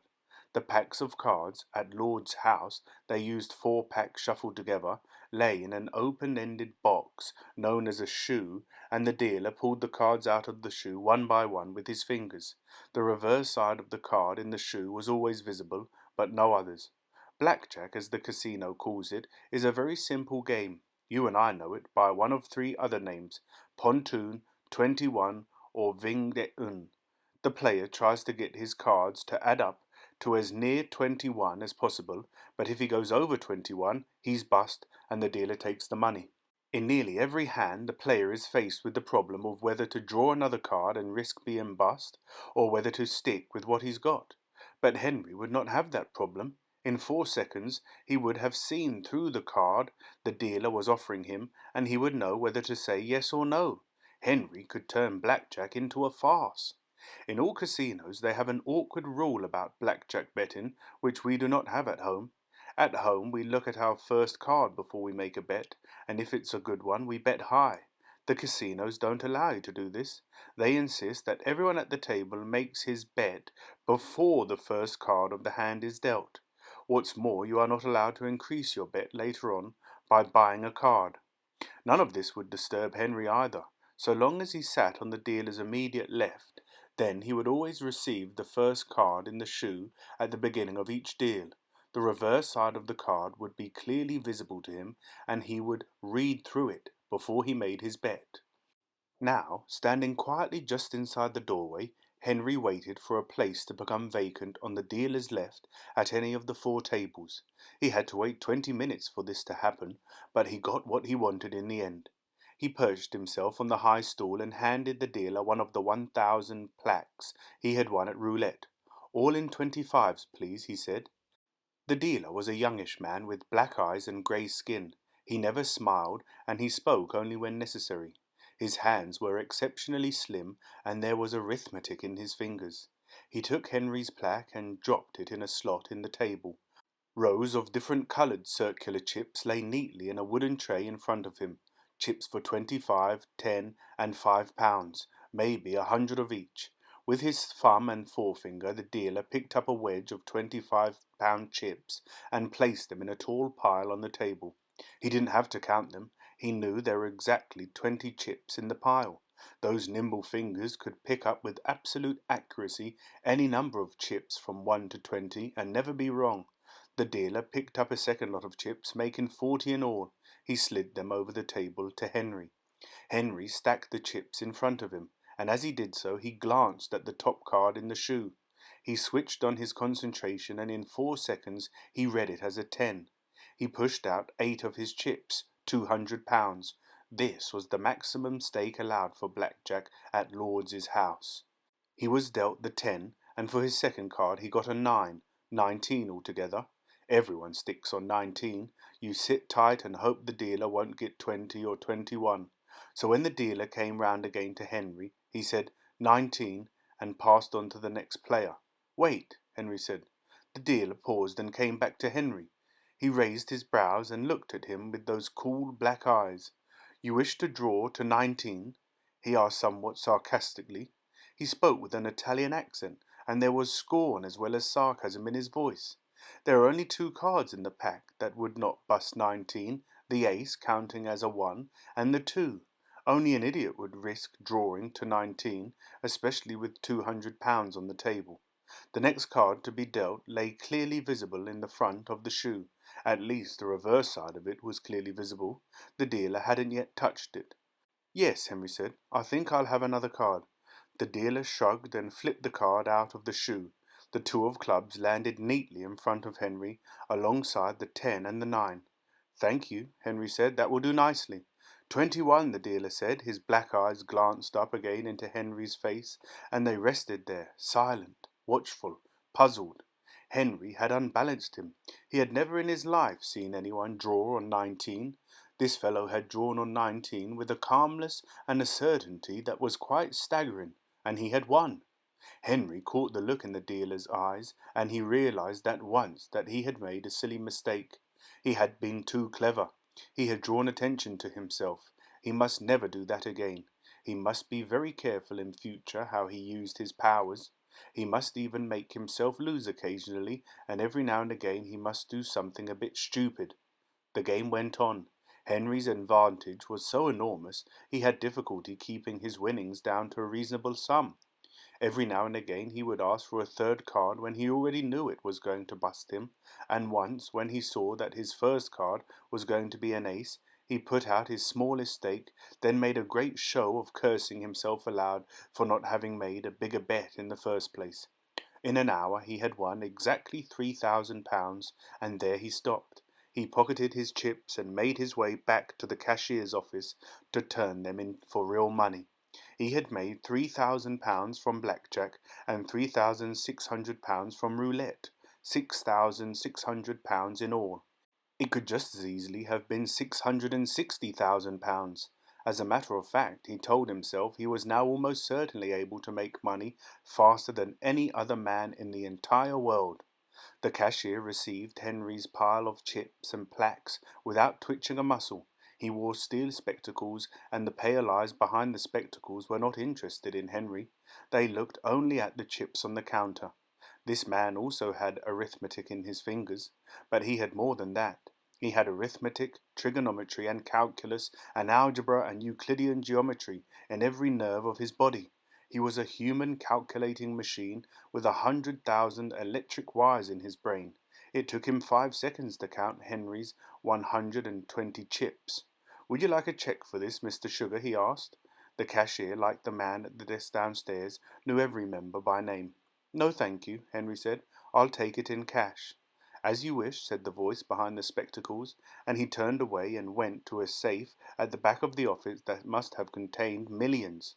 By Lord's House standards, Henry's win was fairly small potatoes. The Arab oil boys were in London now, and they liked to gamble. So did the shady diplomats from the Far East and the Japanese businessmen and the British tax-dodging real estate operators. Staggering sums of money were being won and lost, mostly lost in the large London casinos every day. The cashier returned with Henry's money and dropped the bundle of notes on the counter. Although there was enough here to buy a small house or a large automobile, the chief cashier at Lord's House was not impressed. He might just as well have been passing Henry a pack of chewing gum for all the notice he took of the money he was dishing out. "You wait, my friend," Henry thought to himself as he pocketed the money. "You just wait." He walked away. "Your car, sir," said the man at the door in the green uniform. "Not yet," Henry told him. "I think I'll take a bit of fresh air first." He strolled away down the street. It was nearly midnight. The evening was cool and pleasant. The great city was still wide awake. Henry could feel the bulge in his inside pocket of his jacket where the big wad of money was lying. He touched the bulge with one hand. He patted it gently. It was a lot of money for an hour's work. And what of the future? What was the next move going to be? He could make £1 million in a month. He could make more if he wanted to. There was no limit to what he could make. Walking through the streets of London in the cool of the evening, Henry began to think about the next move. Now, had this been a made-up story instead of a true one, it would have been necessary to invent some sort of a surprising and exciting end for it. It would not be difficult to do that. Something dramatic and unusual. So before telling you what really did happen to Henry in real life, let us pause here for a moment to see what a competent fiction writer would have done to wrap this story up. His notes would read something like this. 1. Henry must die. Like Imrat Khan before him, he had violated the code of the yogi and had used his powers for personal gain. 2. It will be best if he dies in some unusual and interesting manner that will surprise the reader. 3. For example, he could go home to his flat and start counting his money and gloating over it. While doing this, he might suddenly begin to feel unwell. He has a pain in his chest. 4. He becomes frightened. He decides to go to bed immediately and rest. He takes off his clothes. He walks naked to the cupboard to get his pajamas. He passes the full-length mirror that stands against the wall. He stops. He stares at the reflection of his naked self in the mirror. Automatically, from force of habit, he begins to concentrate, and then 5. All at once he is seeing through his own skin. He sees through it in the same way that he saw through those playing cards a while back. It is like an X-ray picture, only far better. An X-ray can see only the bones and the very dense areas. Henry can see everything. He sees his arteries and veins with the blood pumping through him. He can see his liver, his kidneys, his intestines, and he can see his heart beating. 6. He looks at the place in his chest where the pain is coming from, and he sees, or thinks he sees, a small dark lump inside the big vein leading into the heart on the right-hand side. What could a small dark lump be doing inside the vein? It must be a blockage of some kind. It must be a clot, a blood clot. 7. At first the clot seems to be stationary. Then it moves. The movement is very slight, no more than a millimetre or two. The blood inside the vein is pumping up behind the clot and pushing past it, and the clot moves again. It jerks forward about half an inch, this time up the vein towards the heart. Henry watches in terror. He knows, as almost everyone else in the world knows, that a blood clot which has broken free and is travelling in a vein will ultimately reach the heart. If the clot is a large one, it will stick in the heart, and you will probably die. That wouldn't be such a bad ending for a work of fiction, but this story is not fiction. It is true. The only untrue thing about it are Henry's name and the name of the gambling casino. Henry's name was not Henry Sugar. His name has to be protected. It still must be protected, and for obvious reasons, one cannot call the casino by its real name. Apart from that, it is a true story, and because it is a true story, it must have a true ending. The true one may not be quite so dramatic or spooky as a made-up one could be, but it is none the less interesting. Here is what actually happened. After walking the London streets for about an hour, Henry returned to Lord's house and collected his car. Then he drove back to his flat. He was a puzzled man. He couldn't understand why he felt so little excitement about his tremendous success. If this sort of thing had happened to him 3 years ago, before he'd started the yoga business, he'd have gone crazy with excitement. He'd have been dancing in the streets and rushing off to the nearest nightclub to celebrate with champagne. The funny thing was that he didn't really feel excited at all. He felt melancholy. It had somehow all been too easy. Every time he'd made a bet, he'd been certain of winning. There was no thrill, no suspense, no danger of losing. He knew, of course, that from now on he could travel around the world and make millions, but was it going to be any fun doing it? It was slowly beginning to dawn upon Henry that nothing is any fun if you can get as much of it as you want, especially money. Another thing, was it not possible that the process he had gone through in order to acquire yoga powers had completely changed his outlook on life? Certainly it was possible. Henry drove home and went straight to bed. The next morning he woke up late, but he didn't feel any more cheerful now than he had the night before, and when he got out of bed and saw the enormous bundle of money still lying on his dressing table, he felt a sudden and very acute revulsion towards it. He didn't want it. For the life of him he couldn't explain why this was so, but the fact remained that he simply did not want any part of it. He picked up the bundle. It was all in £20 notes, 330 of them to be exact. He walked onto the balcony of his flat, and there he stood in his dark red silk pyjamas, looking down at the street below him. Henry's flat was in Curzon Street, which is right in the middle of London's most fashionable and expensive district, known as Mayfair.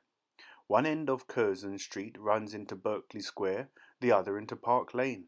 Henry lived 3 floors above the street level, and outside his bedroom there was a small balcony with iron railings that overhung the street. The month was June. The morning was full of sunshine, and the time was about 11 o'clock.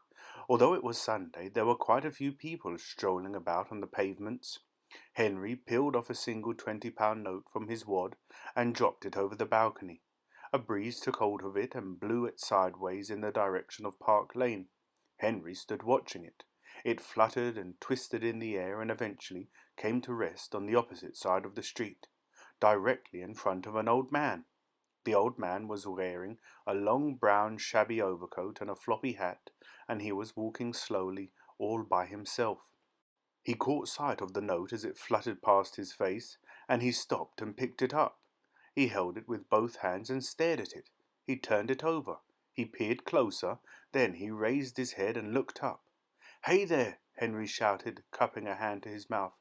"That's for you. It's a present." The old man stood quite still, holding the note in front of him and gazing up at the figure on the balcony above. "Put it in your pocket," Henry shouted. "Take it home." His voice carried far along the street, and many people stopped and looked up. Henry peeled off another note and threw it down. The watchers below him didn't move. They simply watched. They had no idea what was going on. A man was up there on the balcony, and he had shouted something, and now he had just thrown down what looked like a piece of paper. Everyone followed the piece of paper as it went fluttering down, and this one came to rest near a young couple who were standing arm in arm on the pavement across the street. The man unlinked his arm and tried to catch the paper as it went past him. He missed it, but picked it up from the ground. He examined it closely. The watchers on both sides of the street all had their eyes on the young man. To many of them the paper had looked very much like a banknote of some kind, and they were waiting to find out. "It's £20," the man yelled, jumping up and down. "It's a £20 note." "Keep it," Henry shouted at him. "It's yours." "You mean it?" the man called back, holding the note out at arm's length. "Can I really keep it?" Suddenly there was a rustle of excitement along both sides of the street, and everyone started moving at once. They ran out into the middle of the road and clustered underneath the balcony. They lifted their arms above their heads and started calling out, "Me! How about one for me? Drop us another one, governor. Send down a few more." Henry peeled off another 5 or 6 notes and threw them down. There were screams and yells as the pieces of paper fanned out in the wind and floated downward, and there was a good old-fashioned scrimmage in the streets as they reached the hands of the crowd. But it was all very good-natured. People were laughing. They thought it a fantastic joke. Here was a man standing 3 floors up in his pyjamas, slinging these enormously valuable notes into the air. Quite a few of those present had never seen a £20 note in their lives until now. But now something else was beginning to happen. The speed with which news will spread along the streets of a city is phenomenal. The news of what Henry was doing flashed like lightning up and down the length of Curzon Street and into the smaller and larger streets beyond. From all sides people came running. Within a few minutes about 1,000 men and women and children were blocking the road underneath Henry's balcony. Car drivers who couldn't pass got out of their vehicles and joined the crowd, and all of a sudden there was chaos in Curzon Street.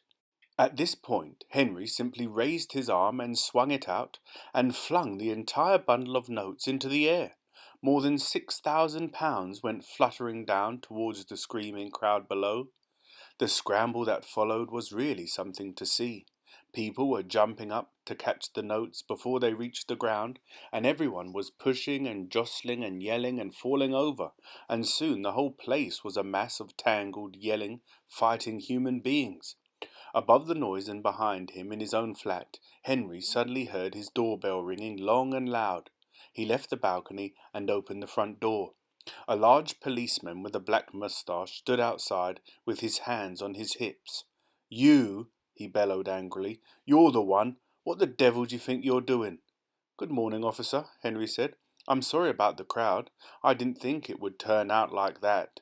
I was just giving away some money." "You're causing a nuisance," the policeman bellowed. "You are creating an obstruction. You are inciting a riot, and you are blocking the entire street." "I said I was sorry," Henry answered. "I won't do it again, I promise. They'll soon go away." The policeman took one hand off his hip, and from the inside of his palm he produced a £20 note. "Aha!" Henry cried. "You got one yourself. I'm so glad. I'm so happy for you." "Now you just stop that larking about," the policeman said, "because I have a few serious questions to ask you about these here £20 notes." He took a notebook from his breast pocket. "In the first place," he went on, "where exactly did you get them from?" "I won them," Henry said. "I had a lucky night." He went on to give the name of the club where he had won the money, and the policeman wrote it down in his little book. "Check it up," Henry added. "They'll tell you it's true." The policeman lowered the notebook and looked Henry in the eye. "As a matter of fact," he said, "I believe your story. I think you're telling the truth. But that doesn't excuse what you did one little bit." "I didn't do anything wrong," Henry said. "You're a blithering young idiot," the policeman shouted, beginning to work himself up all over again. "You're an arse and an imbecile. If you've been lucky enough to win yourself a tremendous big sum of money like that, and you want to give it away, you don't throw it out the window." "Why not?" Henry asked, grinning. "It's as good a way of getting rid of it as any." "It's a damn stupid way of getting rid of it," the policeman cried. "Why didn't you give it where it would do some good? To a hospital, for instance, or an orphanage. There's orphanages all over the country that hardly have enough money to buy the kids a present, even for Christmas. and then along comes a little twit like you, who's never even known what it's like to be hard up, and you throw the stuff out into the street. It makes me mad, it really does." "An orphanage?" Henry said. "Yes, an orphanage," the policeman cried. "I was brought up in one, so I ought to know what it's like." With that, the policeman turned away and went quickly down the stairs towards the street. Henry didn't move. The policeman's words, and more especially the genuine fury with which they had been spoken, smacked our hero right between the eyes. "An orphanage," he said aloud. "That's quite a thought. But why only one orphanage? Why not lots of them?" And now, very quickly, there began to come to him the great and marvellous idea that was to change everything. Henry shut the front door and went back into his flat. All at once he felt a powerful excitement stirring in his belly. He started pacing up and down, ticking off the points that would make his marvellous idea possible. "1," he said, "I can get hold of a very large sum of money each day of my life. 2, I must not go to the same casino more than once every 12 months. 3, I must not win too much money from any one casino or somebody will get suspicious. I suggest I keep it down to £20,000 a night. 4, £20,000 a night for 365 days in the year comes to how much?" Henry took a pencil and paper and worked this one out. "It comes to £7,300,000, he said aloud. "Very well. Point number 5. I shall have to keep moving. No more than 2 or 3 nights at a stretch in any one city, or the word will get around. Go from London to Monte Carlo, then to Cannes, to Biarritz, to Deauville, to Las Vegas, to Mexico City, to Buenos Aires, to Nassau, and so on. 6. With the money I make, I will set up an absolutely first-class orphanage in every country I visit. I will become a Robin Hood. I will take money from the bookmakers and the gambling proprietors and give it to the children. Does that sound corny and sentimental? As a dream it does, but as a reality, if I can really make it work, it wouldn't be corny at all or sentimental. It would be rather tremendous. 7.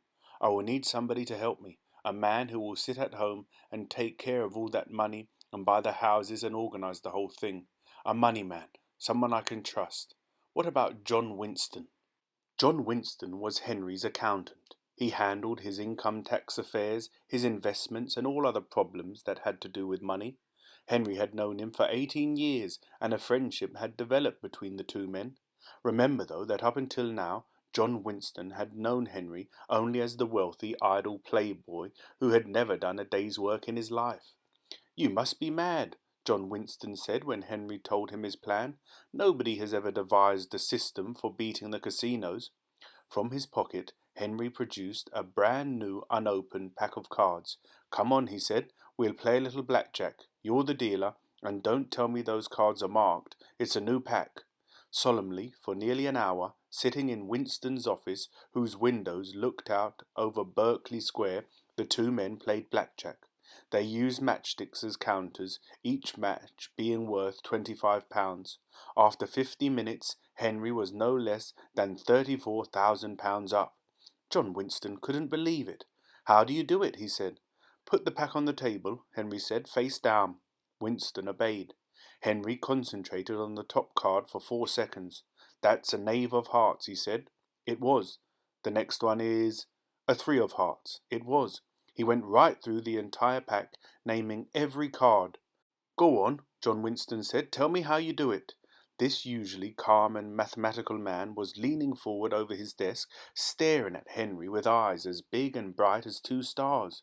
"You do realize you are doing something completely impossible," he said. "It's not impossible," Henry said. "It's only very difficult. I'm the one man in the world who can do it." The telephone rang on John Winston's desk. He lifted the receiver and said to his secretary, "No more calls, please, Susan, until I tell you. Not even my wife." He looked up, waiting for Henry to go on. Henry then proceeded to explain to John Winston exactly how he had acquired the power. He told him how he had found the notebook and about Imrat Khan, and then he described how he had been working non-stop for the past 3 years, training his mind to concentrate. When he had finished, John Winston said, "Have you tried walking on fire?" "No," Henry said, "and I'm not going to." What makes you think you'll be able to do this thing with the cards in a casino?" Henry then told him about his visit to Lord's house the night before. £6,600? John Winston cried. "Did you honestly win that much in real money?" "Listen," Henry said. "I just won 34,000 from you in less than an hour." "So you did." 6,000 was the very least I could win," Henry said. "It was a terrific effort not to win more." "You will be the richest man on earth." "I don't want to be the richest man on earth," Henry said. "Not any more." He then told him about his plan for orphanages. When he had finished, he said, "Will you join me, John? Will you be my money man, my banker, my administrator, and everything else? There will be millions coming in every year." John Winston, a cautious and prudent accountant, would not agree to anything at all on the spur of the moment. "I want to see you in action first," he said. So that night they went together to the Ritz Club on Curzon Street. "Can't go to Lord's house again now for some time," Henry said. On the first spin of the roulette wheel, Henry staked £100 on number 27. It came up. The second time he put it on number 4. That came up too. A total of £7,500 profit. An Arab standing next to Henry said, "I've just lost £55,000. How do you do it?" "Luck," Henry said. "Just luck." They moved into the blackjack room, and there, in half an hour, Henry won a further £10,000. Then he stopped. Outside in the street, John Winston said, "I believe you now. I'll come in with you." "We start tomorrow," Henry said. "Do you really intend to do this every single night?" "Yes," Henry said. "I shall move very fast from place to place, from country to country, and every day I shall send the profits back to you through the banks." "Do you realize how much it will add up to in a year?" "Millions," Henry said cheerfully. "About 7 million a year." "In that case, I can't operate in this country," John Winston said. "The taxman will have it all." "Go anywhere you like," Henry said. "It makes no difference to me. I trust you completely." "I shall go to Switzerland," John Winston said, "but not tomorrow. I can't just pull up and fly away. I'm not an unattached bachelor like you with no responsibilities. I must talk to my wife and children. I must give notice to my partners in the firm. I must sell my house. I must find another house in Switzerland. I must take the kids out of school. My dear man, these things take time." Henry drew from his pocket the £17,500 he had just won and handed them to the other man. "Here's some petty cash to tide you over until you get settled," he said.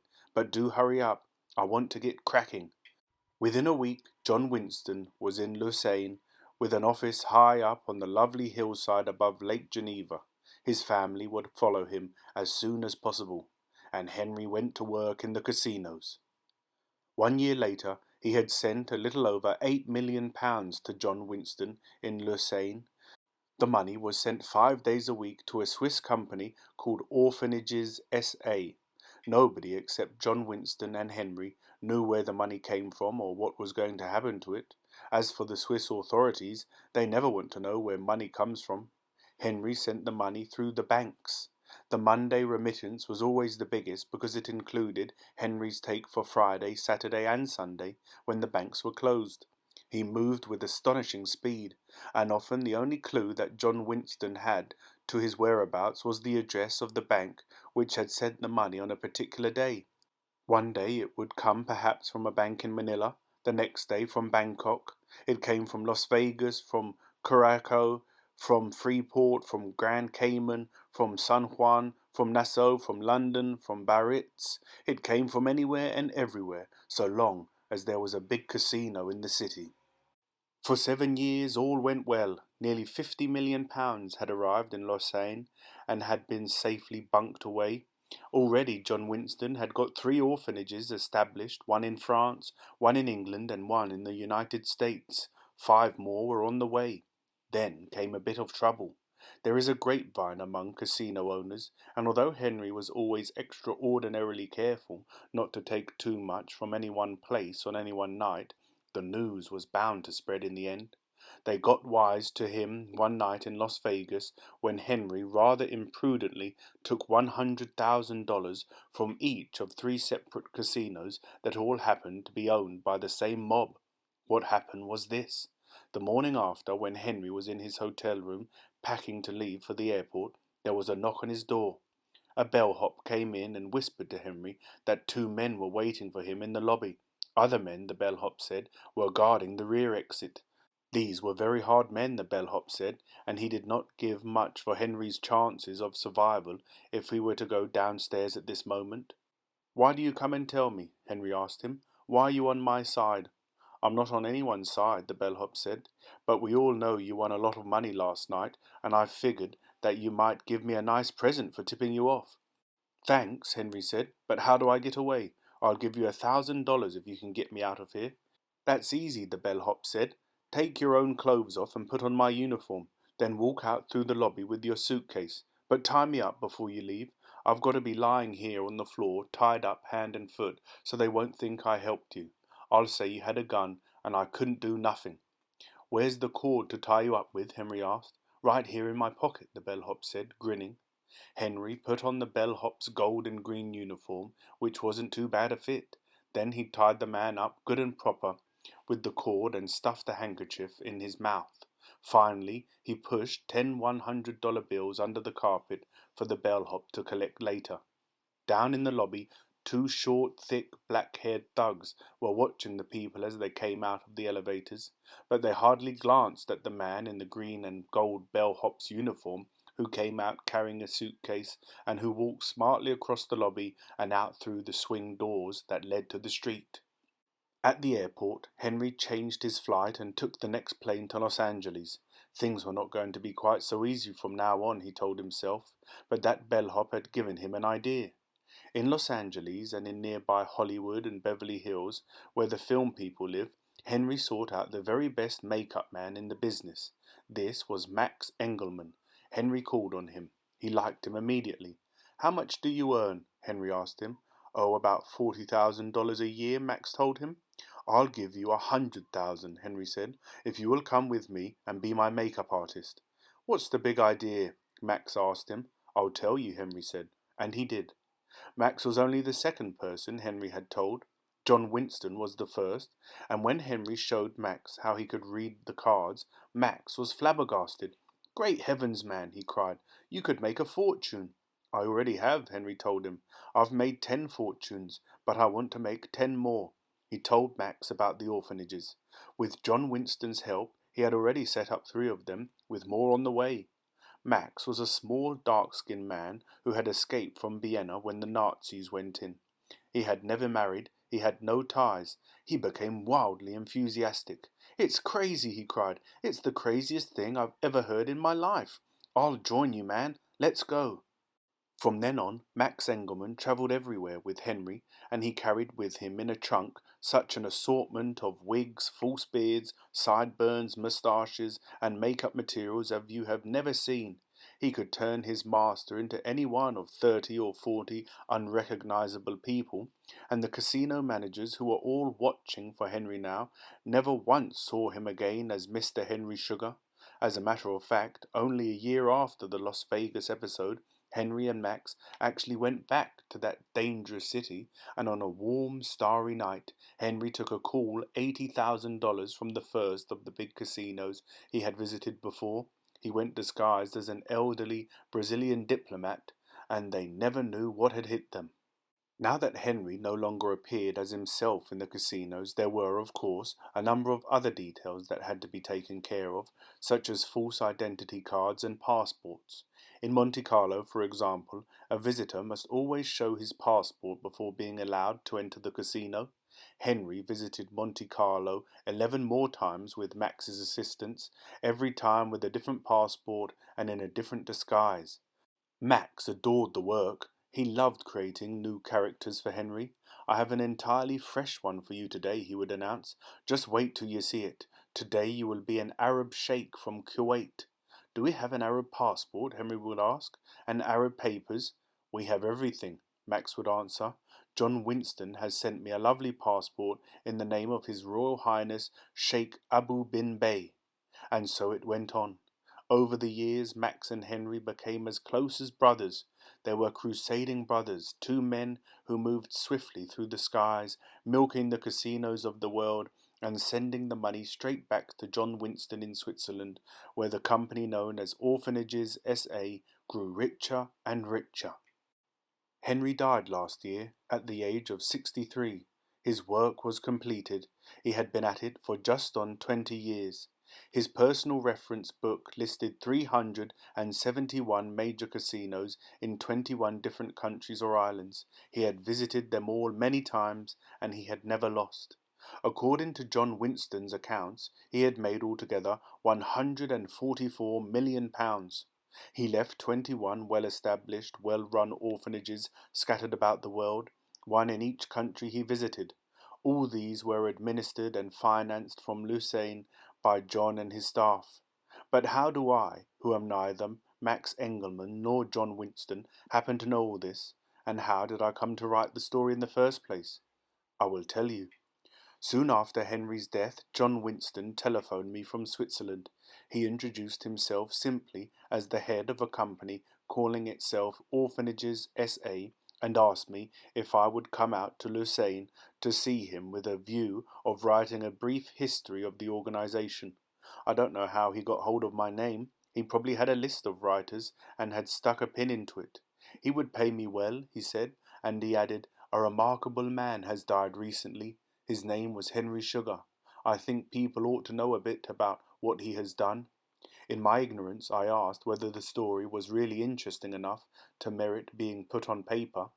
"All right," said the man who now controlled £144 million. "Forget it. I'll ask someone else. There are plenty of writers around." That needled me. "No," I said, "wait. Could you at least tell me who this Henry Sugar was and what he did? I've never even heard of him." In 5 minutes on the phone, John Winston told me something about Henry Sugar's secret career. It was a secret no longer. Henry was dead and would never gamble again. I listened, enthralled. "I'll be on the next plane," I said. "Thank you," John Winston said. "I would appreciate that." In Lucerne, I met John Winston, now over 70, and also Max Engelman, who was about the same age. They were both still shattered by Henry's death. Max even more so than John Winston, for Max had been beside him constantly for over 13 years. "I loved him," Max said, a shadow falling over his face. "He was a great man. He never thought about himself. He never kept a penny of the money he won, except what he needed to travel and eat. Listen, once we were in Biarritz, and he had just been to the bank and given them £500,000 to send home to John. It was lunchtime. We went to a place and had a simple lunch, an omelette and a bottle of wine, and when the bill came, Henry hadn't got anything to pay it with. I hadn't either. He was a lovely man." John Winston told me everything he knew. He showed me the original dark blue notebook written by Dr. John Cartwright in Bombay in 1934, and I copied it out word for word. "Henry always carried it with him," John Winston said. "In the end, he knew the whole thing by heart." He showed me the accounts books of Orphanages S.A. with Henry's winnings recorded in them day by day over 20 years, and a truly staggering sight they were. When he had finished, I said to him, "There's a big gap in this story, Mr. Winston. You've told me almost nothing about Henry's travels and about his adventures in the casinos of the world." "That's Max's story," John Winston said. "Max knows all about that because he was with him, but he says he wants to have a shot at writing it himself. He's already started." "Then why not let Max write the whole thing?" I asked. "He doesn't want to," John Winston said. "He only wants to write about Henry and Max. It should be a fantastic story if he ever gets it finished, but he is old now, like me, and I doubt he will manage it." "One last question," I said. "You keep calling him Henry Sugar, and yet you tell me that wasn't his name. Don't you want me to say who he really was when I do the story?" "No," John Winston said. "Max and I promised never to reveal it. Oh, it'll probably leak out sooner or later. After all, he was from a fairly well-known English family. But I'd appreciate it if you don't try to find out. Just call him plain Mr. Henry Sugar. And that is what I have done. The end.